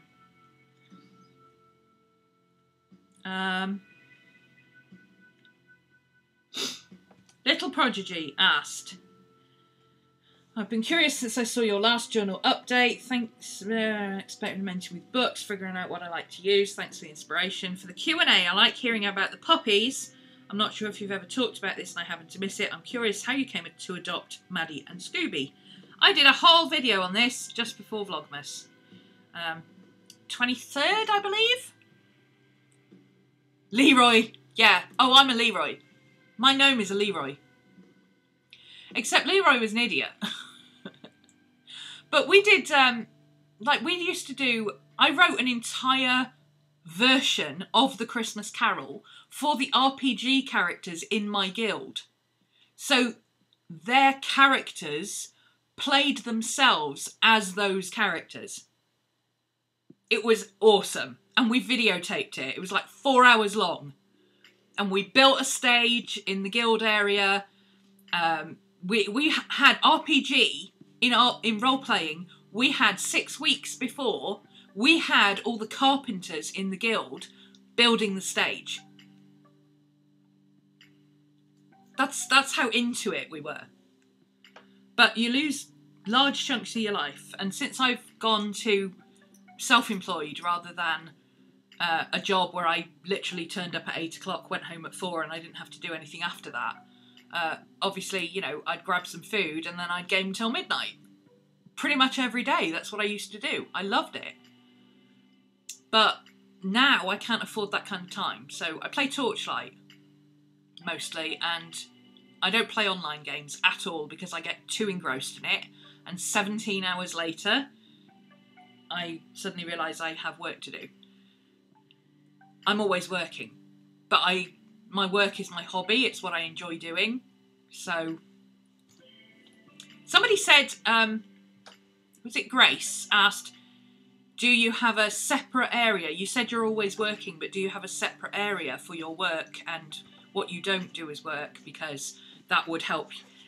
It's not like I'm always working and I complain about it. I'm not complaining about always working. I enjoy what I do. My work is my passion. I'm very lucky. I'm incredibly lucky to do what I absolutely love doing. I can go and sit at my non-filming desk over there. I do have a separate desk where I sit at most of the time. This is my filming desk where I do messy stuff and I film. But I have a little journaling desk over there where I do my own stuff. I'm incredibly lucky that half of my stuff that I do is prep work, either for social media or you know, putting together a class or trying things out to see if I can make a class out of it for people, or, you know, somebody will ask me a question about something and I'll go, oh, I don't know, I'll try that, and I'll go off and try it. You know, that's my job, but it's what I do in my spare time. And even if I didn't have this as a job, I would still do this. So it's kind of a, it's a void question, is that what I mean? It's a moot, that's the word. It's a moot question, because it's not that I'm always working and I don't have time to do anything else. Everything else that I do is part of my work. You know, I go urban sketching. For most people, that's a Saturday off. For me, that's work. It's part of my work, it's what I do. So I'll film it, and I'll make a video out of it, and I'll scan it and share it on social media and stuff. But it's not like I have to get up at 6 o'clock every morning and go and do a work that is completely different to anything I really want to spend my time doing, if that makes sense.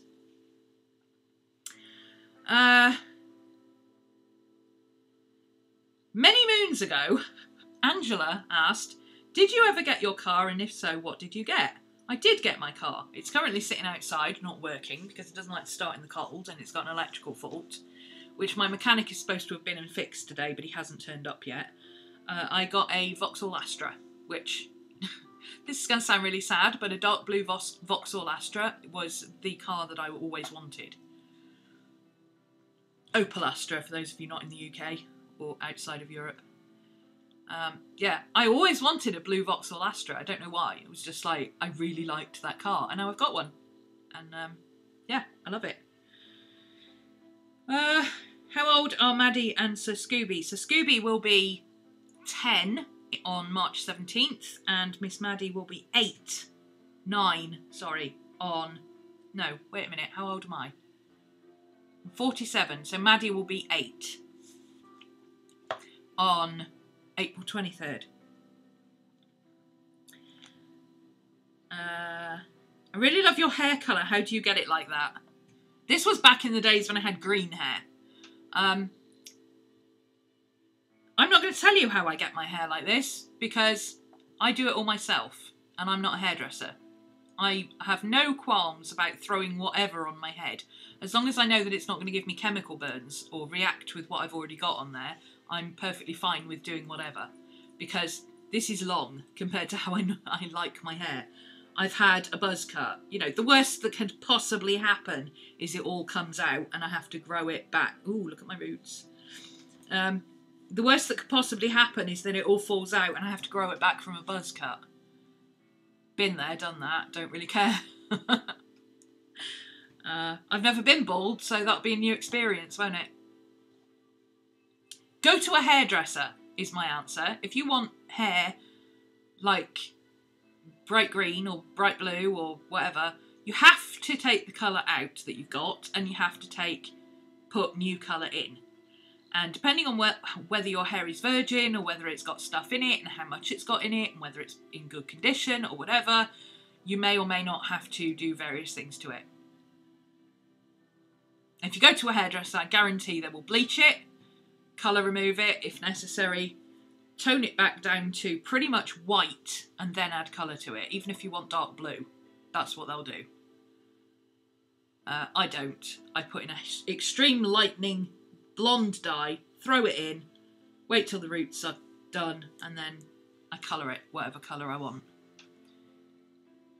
Or if it's like, it's supposed to be white blonde, it's still got white blonde streaks, but my roots need doing. But the platinum bits, the silver bits, is from Fanola No Yellow shampoo. You get as light a blonde as you can, and then you throw that stuff on and tone it, and it works. But I'm not telling you should do that. If you want your hair like that, go to a salon. I've been messing around with my hair since I was 15. I'm going to be 47 I was going to say next year, but no, I'm going to be 47 in 4 days. So, yeah, I have no problem with messing around with my hair. I would rather completely mess up my hair myself to the point where it all falls out and I have to get a buzz cut. I'm okay with that. I'm not paying 60 quid, 70 quid, 100 quid for somebody else to do it. And on the one occasion where I did pay to have somebody else bleach my hair, no, 2 occasions, sorry. The last time somebody bleached my hair was when I had that green hair fiasco, you may remember, a couple of years ago, and she did a great job and I had no problems with her whatsoever. I completely trusted her. She does my hair now still. Previous to that, back in the 2000s, when I was at the college, I went over to the college salon to get my hair bleached, to have colours. I wanted coloured slices put in with my black. And there was a mix-up. It wasn't really the student's fault, it was the teacher's fault. The student asked me if I'd had a patch test, which is where you put it behind your ear to make sure you're not allergic to the dye. And I said yes. What she actually meant was, have you had a strand test? And when they put it on the bleach on my hair, it started burning. And there was smoke coming out. And I was like, this should not be happening. And to her absolute credit, the student had me up and out of that chair and head dunked in the water in a matter of seconds. I don't know how she did it, but I've never been moved from one place to another and doused in water faster than that girl did. She knew exactly what to do to fix it, and she did a great job. But that put me off, you know, because her teacher was a qualified hairdresser and had been for many years and had a salon of her own. And she wasn't teaching a student properly.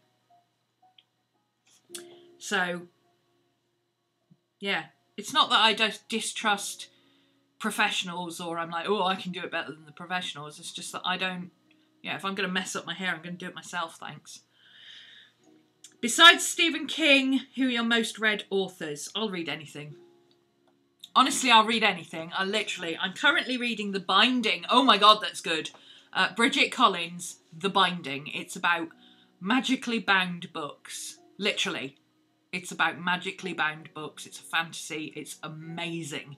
I'm really into, like the, oh, what's her name? Naomi something. I can't remember her name. She does the, like, Russian fairy tale type stuff. Uprooted is her book. Naomi something. What's her name? Naomi Novik. I've got Name of the Wind on here. I like autobiographies, like Joe Kender. I Will Find You by Joe Kender is fantastic. The classics, I love Gothic literature like Frankenstein and Edgar Allan Poe and all that kind of stuff. I'll listen to that stuff. Neil Gaiman, I absolutely love him. He is amazing. Terry Pratchett, but basically I'll read anything. I like Joe Hill. But I've got all sorts of stuff on here. All sorts of stuff, really. I can't. I don't tend to read authors, I read books. But I've never read anything by Stephen King that I didn't enjoy, with the sole exception of Revival, which 2 years on I'm still trying to finish. I can't get into that book, I don't know why. I think it's because I don't like either of the main figures in the story. And because I don't like them, I don't care what happens to them. So I'm not interested. But I'm determined to finish the damn book.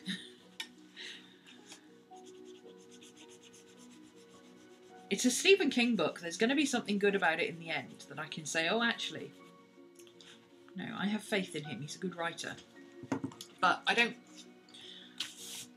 It's like music. I don't listen to one band religiously and say, oh, yeah, I love this band. I love everything they've ever done. Because I can guarantee you I can name at least 3 songs by every band that I don't like. But I'll listen to a lot of their albums. Welcome to the Jungle is my favourite album. But there's at least 2 songs on it I don't like. I know, I'm weird. Not a fan of Revival either. Yeah, I can't get into it. I don't care what happens to any of them. The Binding is about... Oh my God, this book, honestly, is worth it. It's in my Amazon shop. If you click down below, I put it in my Amazon shop yesterday. That's how good it is. And I'm only on chapter 10. I can't put it down. I was at the point last night where I'm like, it's like 4 o'clock in the morning and I need to put this down because I have to go to bed so I can get up tomorrow. And I did not want to turn it off. Look at the binding on it. because it's all about bookmaking, but it's a magical story about magical books. But look at this. It's worth it. It's worth buying the book just to have that binding. Look at it. It's gorgeous. But Bridget Collins is a very lyrical writer. Bridget Collins, I like her style of writing. It's not overly flowery. It's not. She doesn't use too many adjectives. You know, I don't have rewrite this without all the adjectives syndrome with her. She doesn't try too hard to make an interesting book. You know, I never get that feeling of, oh, she decided vampires were popular and therefore she wrote a story about it. Oh, Twilight's big, so let's write 50 Shades of Grey, you know, that kind of stuff.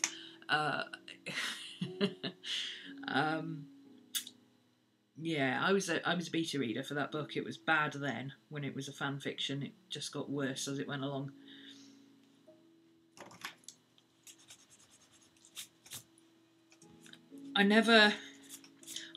I trust Stephen King to write a damn good book, even if I don't like the story. I trust Neil Gaiman to write interesting characters, and it will be a good book, even if I don't like the story. I will enjoy it.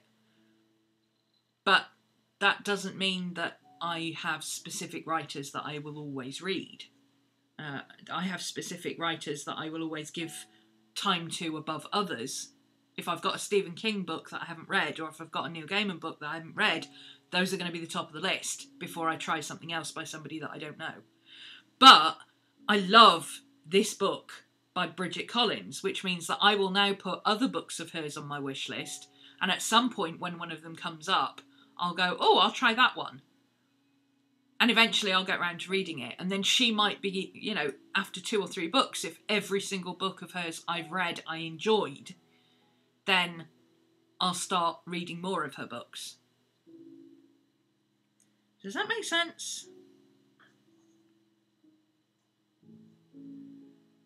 I don't know why I'm in Google. I don't know how I ended up there.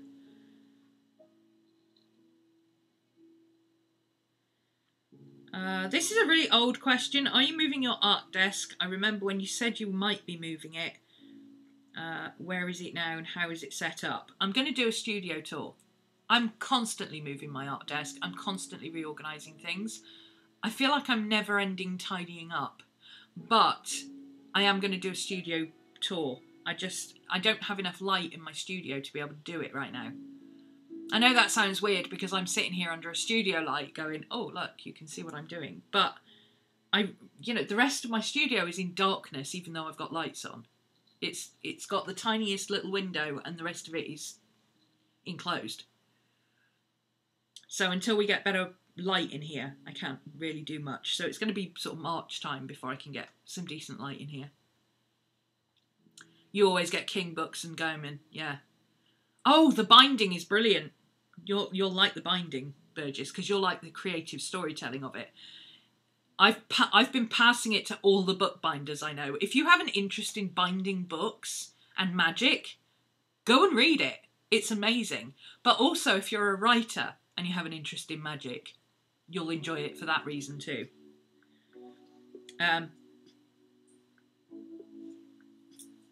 The only thing I can honestly say that it reminds me of, I've never read anything like it, honestly. The only thing it reminds me of is the film, The Eternal Sunshine of a Spotless Mind, which is one of my absolute favourite films. That's my default film. If I want to watch a film and I don't know what I want to watch or I can't find anything else, I'll put that on.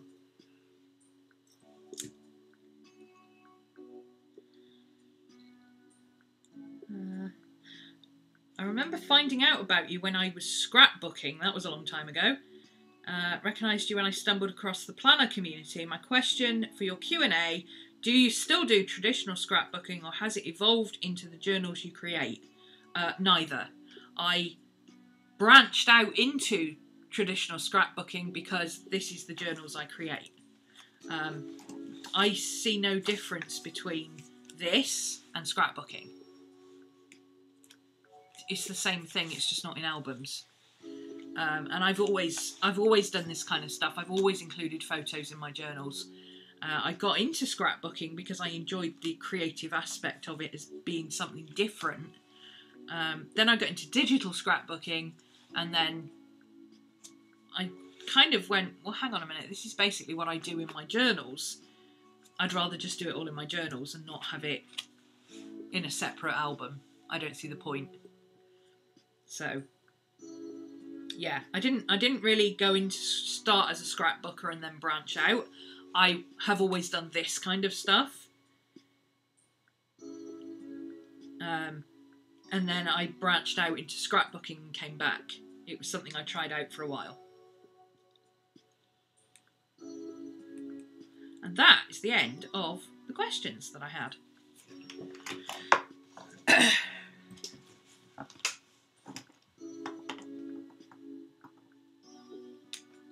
Yeah, The Binding is one of the best books I've read in a long time. In fact, I haven't enjoyed a book quite so much since I read...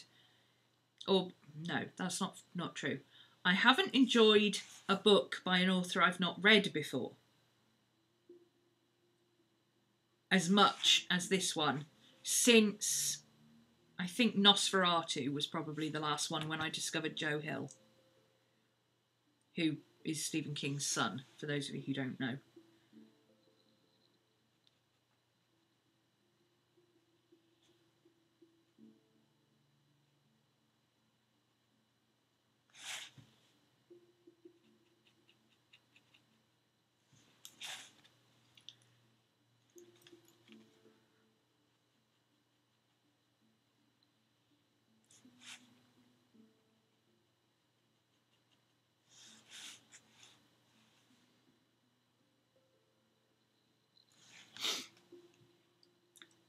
Do you like Juliet Mariller? Never heard of her.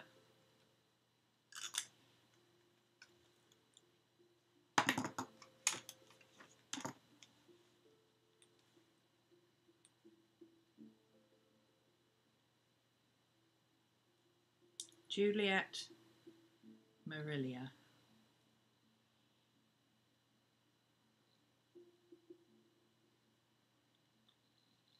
Let's see, what kind of stuff has she done? No. Judging by the covers, it seems to be all magical fantasy type stuff. Meh.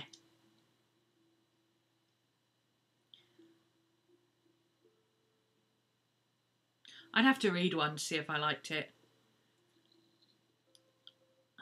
Again, I'm not specifically, oh, I love magical fantasy type stuff, you know.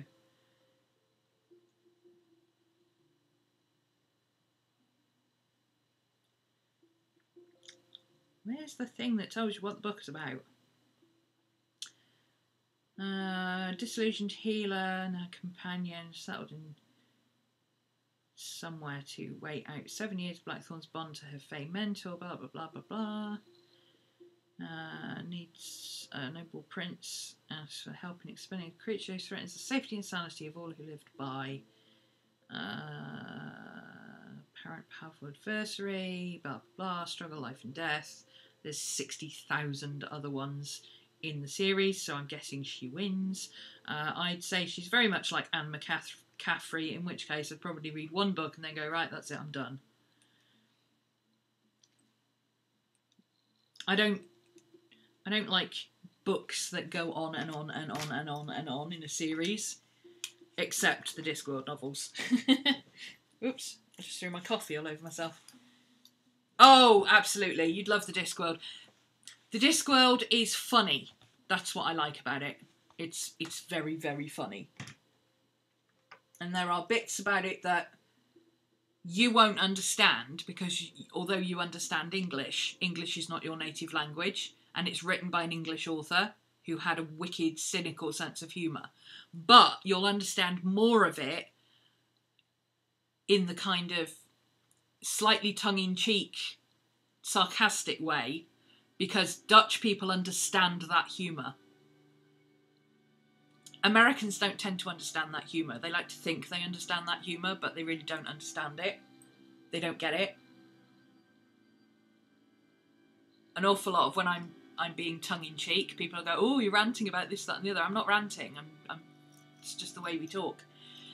But you guys get it. You guys get that very subtle, slightly sarcastic, snide humour. So I think you'd enjoy and get more out of the Discworld series than most people would.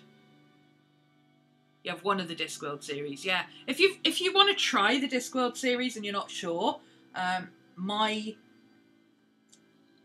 recommendation would be to try something either like Mort, or if you love witches and witchy stories, read one of the witch books first. I think Weird Sisters is the first one. If you like general kind of fun fantasy adventure type D&D type stuff, go for Guards, because there's lots of different series within the same world. You don't really have to read all the Discworld novels in order, because they weren't written in chronological order. Yeah, you get that very subtle humour, Mika. You'll probably really enjoy it. And he puts a lot of footnotes that are really funny, so always read the footnotes. I kind of want to add a bit of colour to this, but not too much.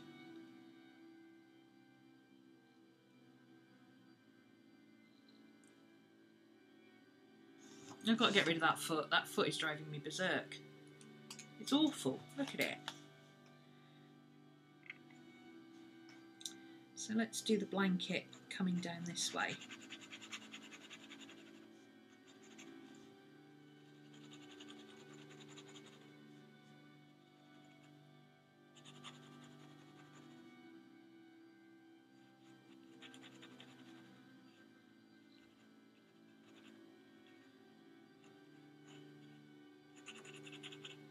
There we go. That's better.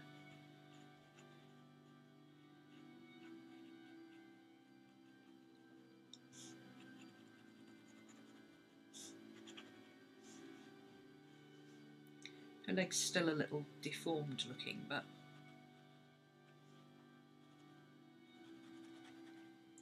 when has anybody sitting cross-legged not look deformed? Yeah, raising steam is good. Going postal is fun.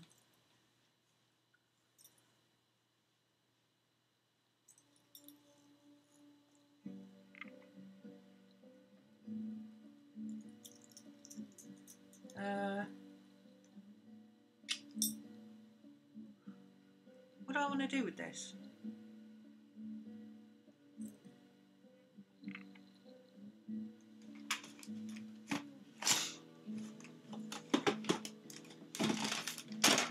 I don't know where my other...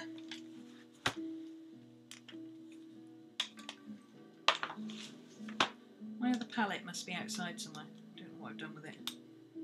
Oh, it might be in the car. Because I think I used it outdoors the other day. I'll use this one.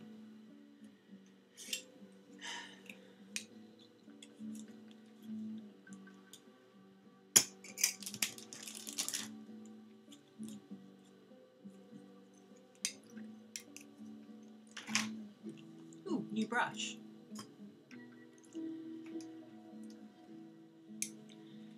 Stuck together.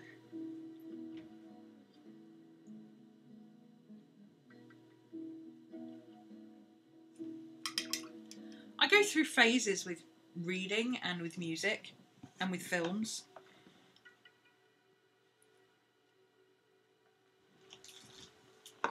So I try all sorts of things.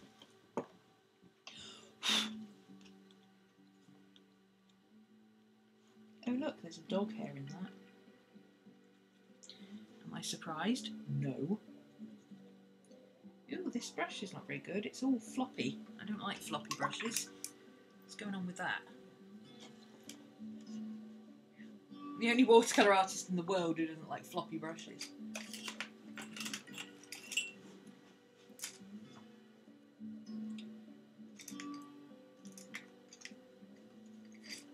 That's the one I meant to pick up.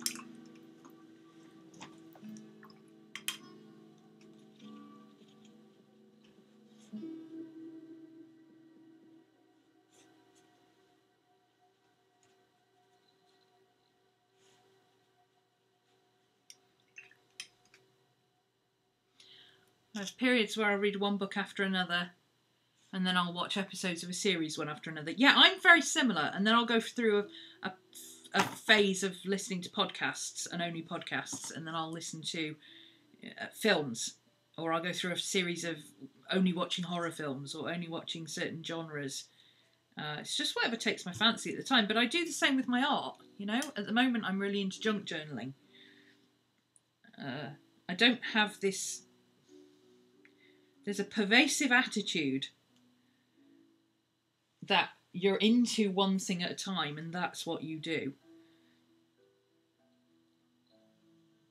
I would love to have a few pennies every time somebody says, "Oh, do you not use your Midori anymore? Oh, do you not use Filofaxes anymore? Oh, do you not do planning anymore?" Just because I'm doing something different today, you know? That tends to be quite a common theme with questions. Just because that's what I'm into at the moment doesn't mean that I don't do that anymore. It's not like it's not a phase. It's experimenting. It's all art. I view all things as art. And at the moment, I just happen to be into making little booklets. It's a phase I've been through before. It's a phase I will do again. And every time I do it, I will learn something from it. Doesn't mean I've stopped journaling or making art or teaching or whatever, you know. To me, that's like saying, "Oh, you're on YouTube a lot these days. Have you stopped teaching?" No. I don't know. Art genres are not all mutually exclusive. I went a bit over the top with going outside the lines there. I wanted to go outside the lines, but that's a bit crazy. Let's blend that out a bit.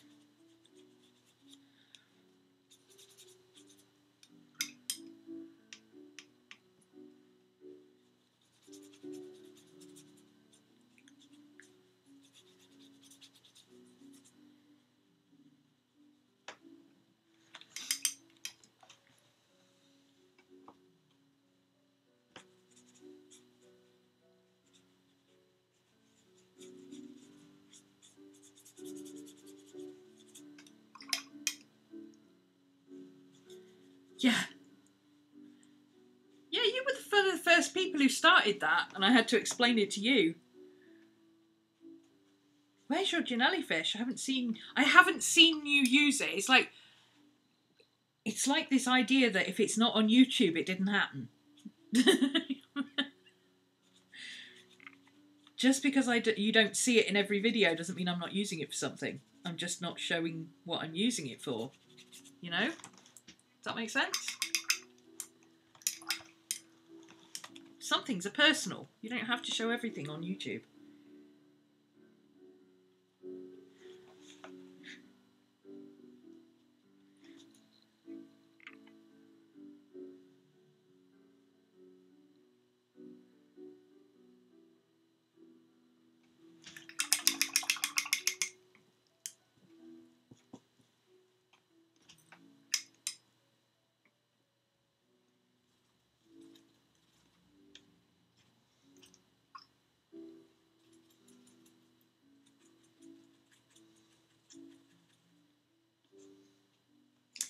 Oh, that's green. I don't want green. I want blue. Dark blue.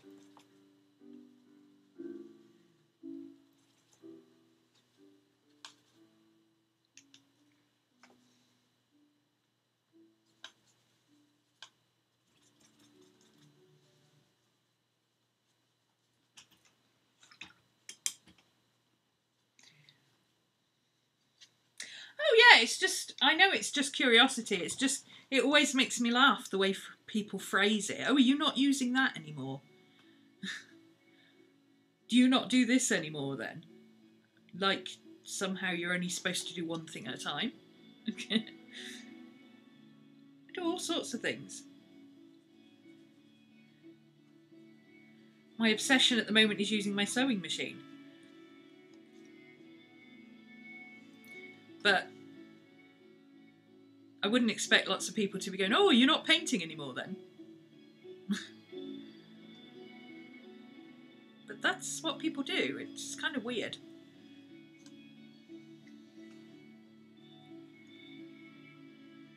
Do all the things. I just don't have time to do them all at once.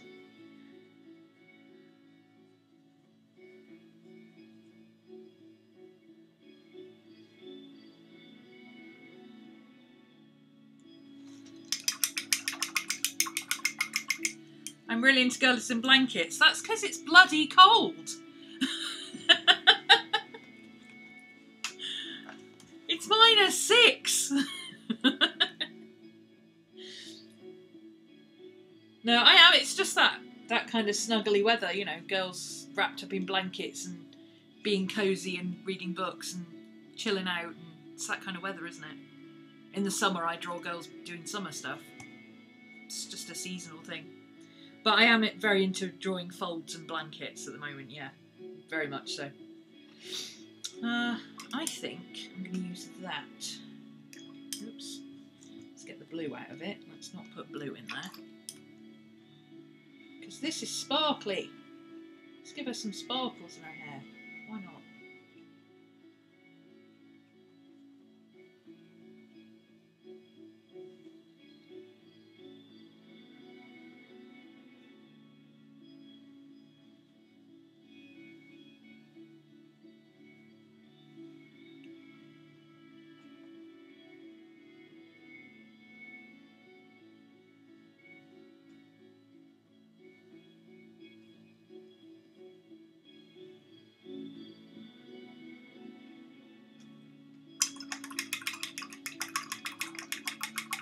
Sewing machine's in the shed. Ooh, get it out!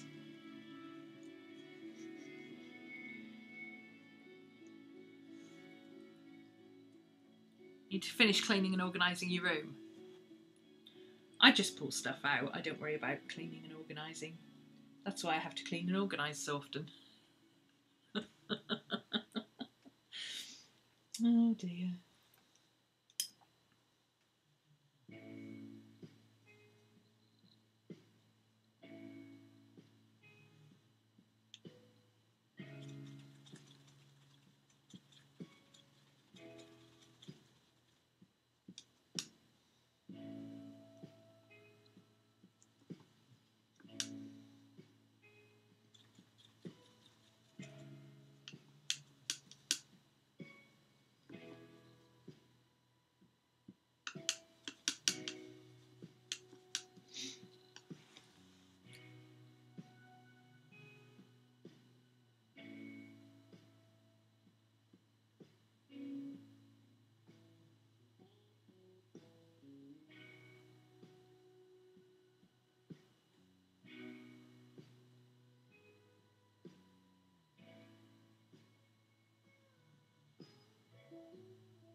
It does look like your hair, yeah.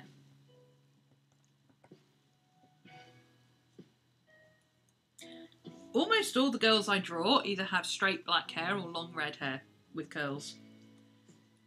Draw what you know, you know.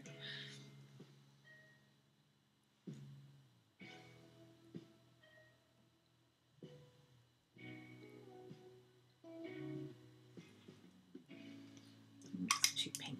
I don't want that pink.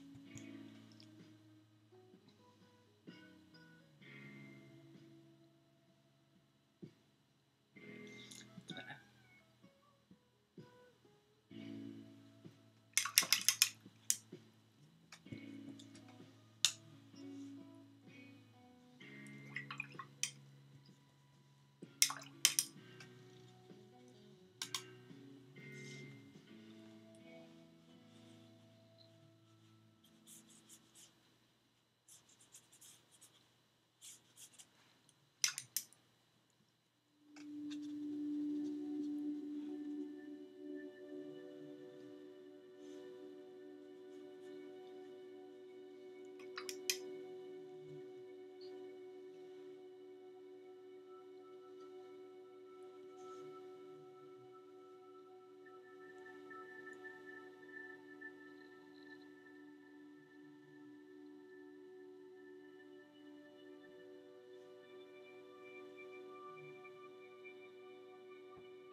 Oh, you don't have any room until you do. Well, I never have any room for anything either.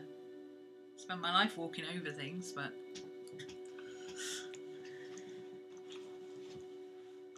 Oh, yes! Burgess and Lisa H. Lisa H, if you're watching this, you need to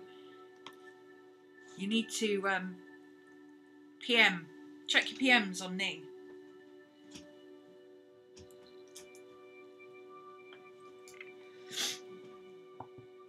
Tend to draw black curls or straight red hair. Yeah.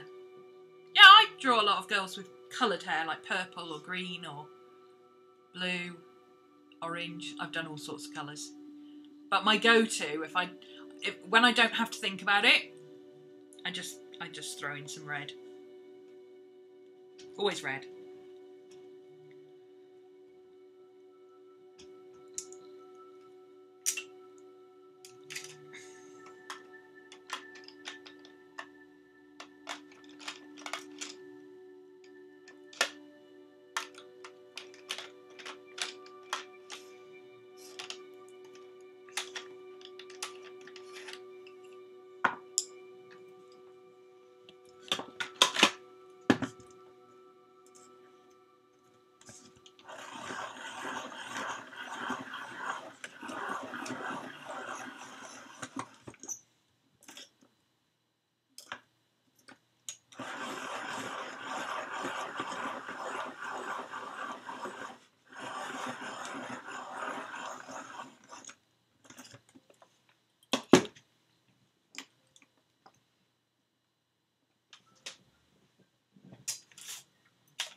Well, bloke hasn't been to see my car. Bloke hasn't picked up my car. Bloke hasn't texted me about my car.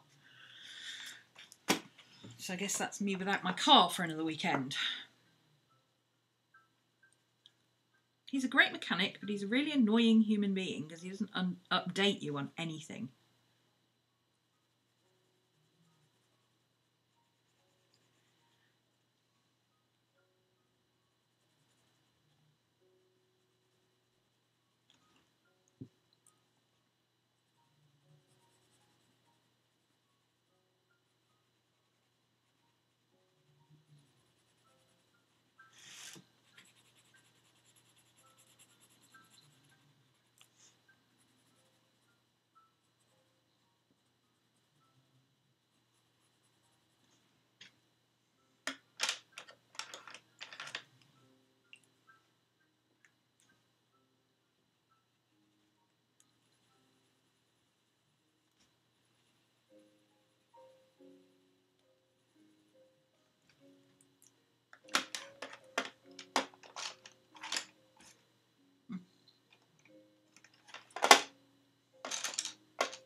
Got lost on Goodreads for a while. Oh, that happens to me a lot.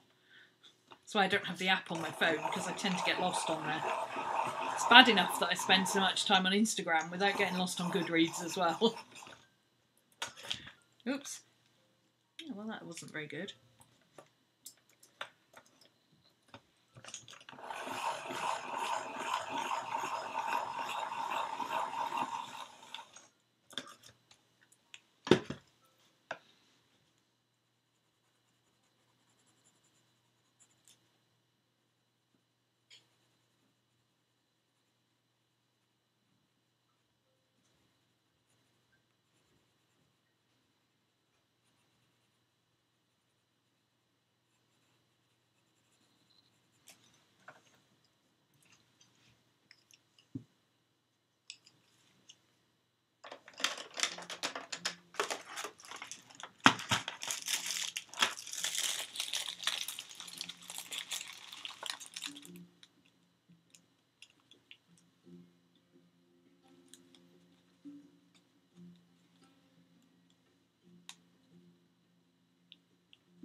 If you look up for Discworld, you can find the first book he wrote, and you can find the first chronological book. So you can read it either way. I believe Colour and Magic was the first book he wrote. And I think, if I remember correctly, I think it was either Equal Rights or Weird Sisters was the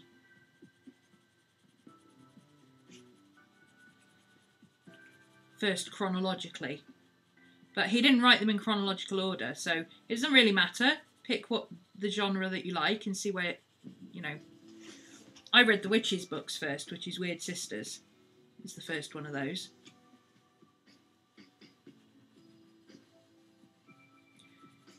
If you just want to read something fun and fantasy, Mort is a good one, because it's all about death and Death's son. And Death is hilarious. Death talks in capital letters and he likes cats.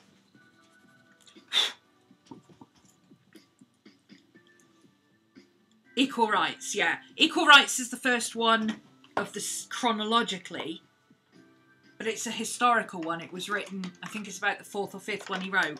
The Colour and Magic is the first one he wrote. So start anywhere, basically. Start anywhere, it doesn't matter.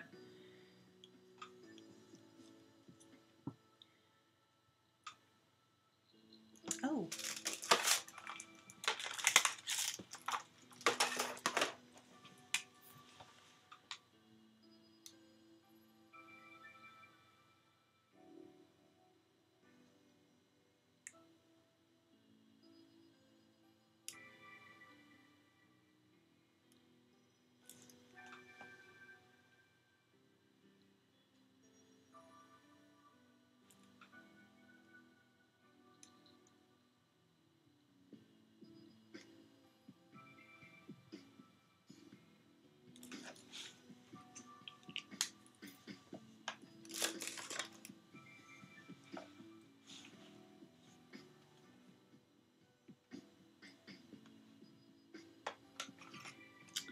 Colour and Magic came out the year you were born. Oh my god, I was in high school when I read that.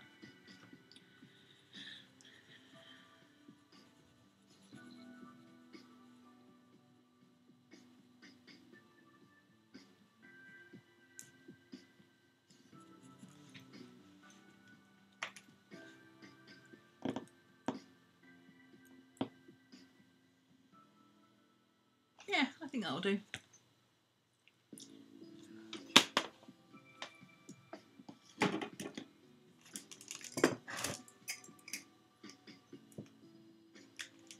She needs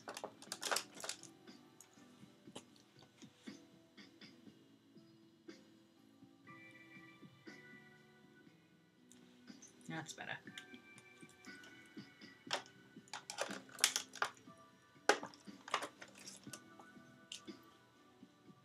Carpet people, yeah.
Right, I'm done.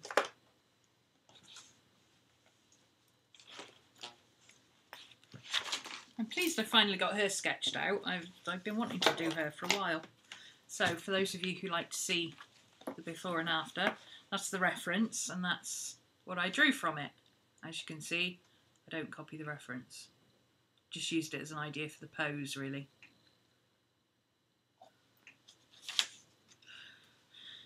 So Sugar back in my collage box, and I'll use her as collage somewhere at some point as well.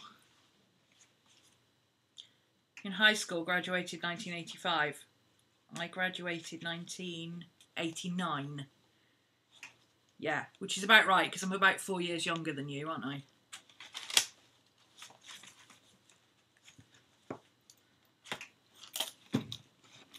Right, I'm done. I'm going to go and... It's pizza and scary movie night, so guess what we're doing? That's right, we're having pizza and watching scary movies.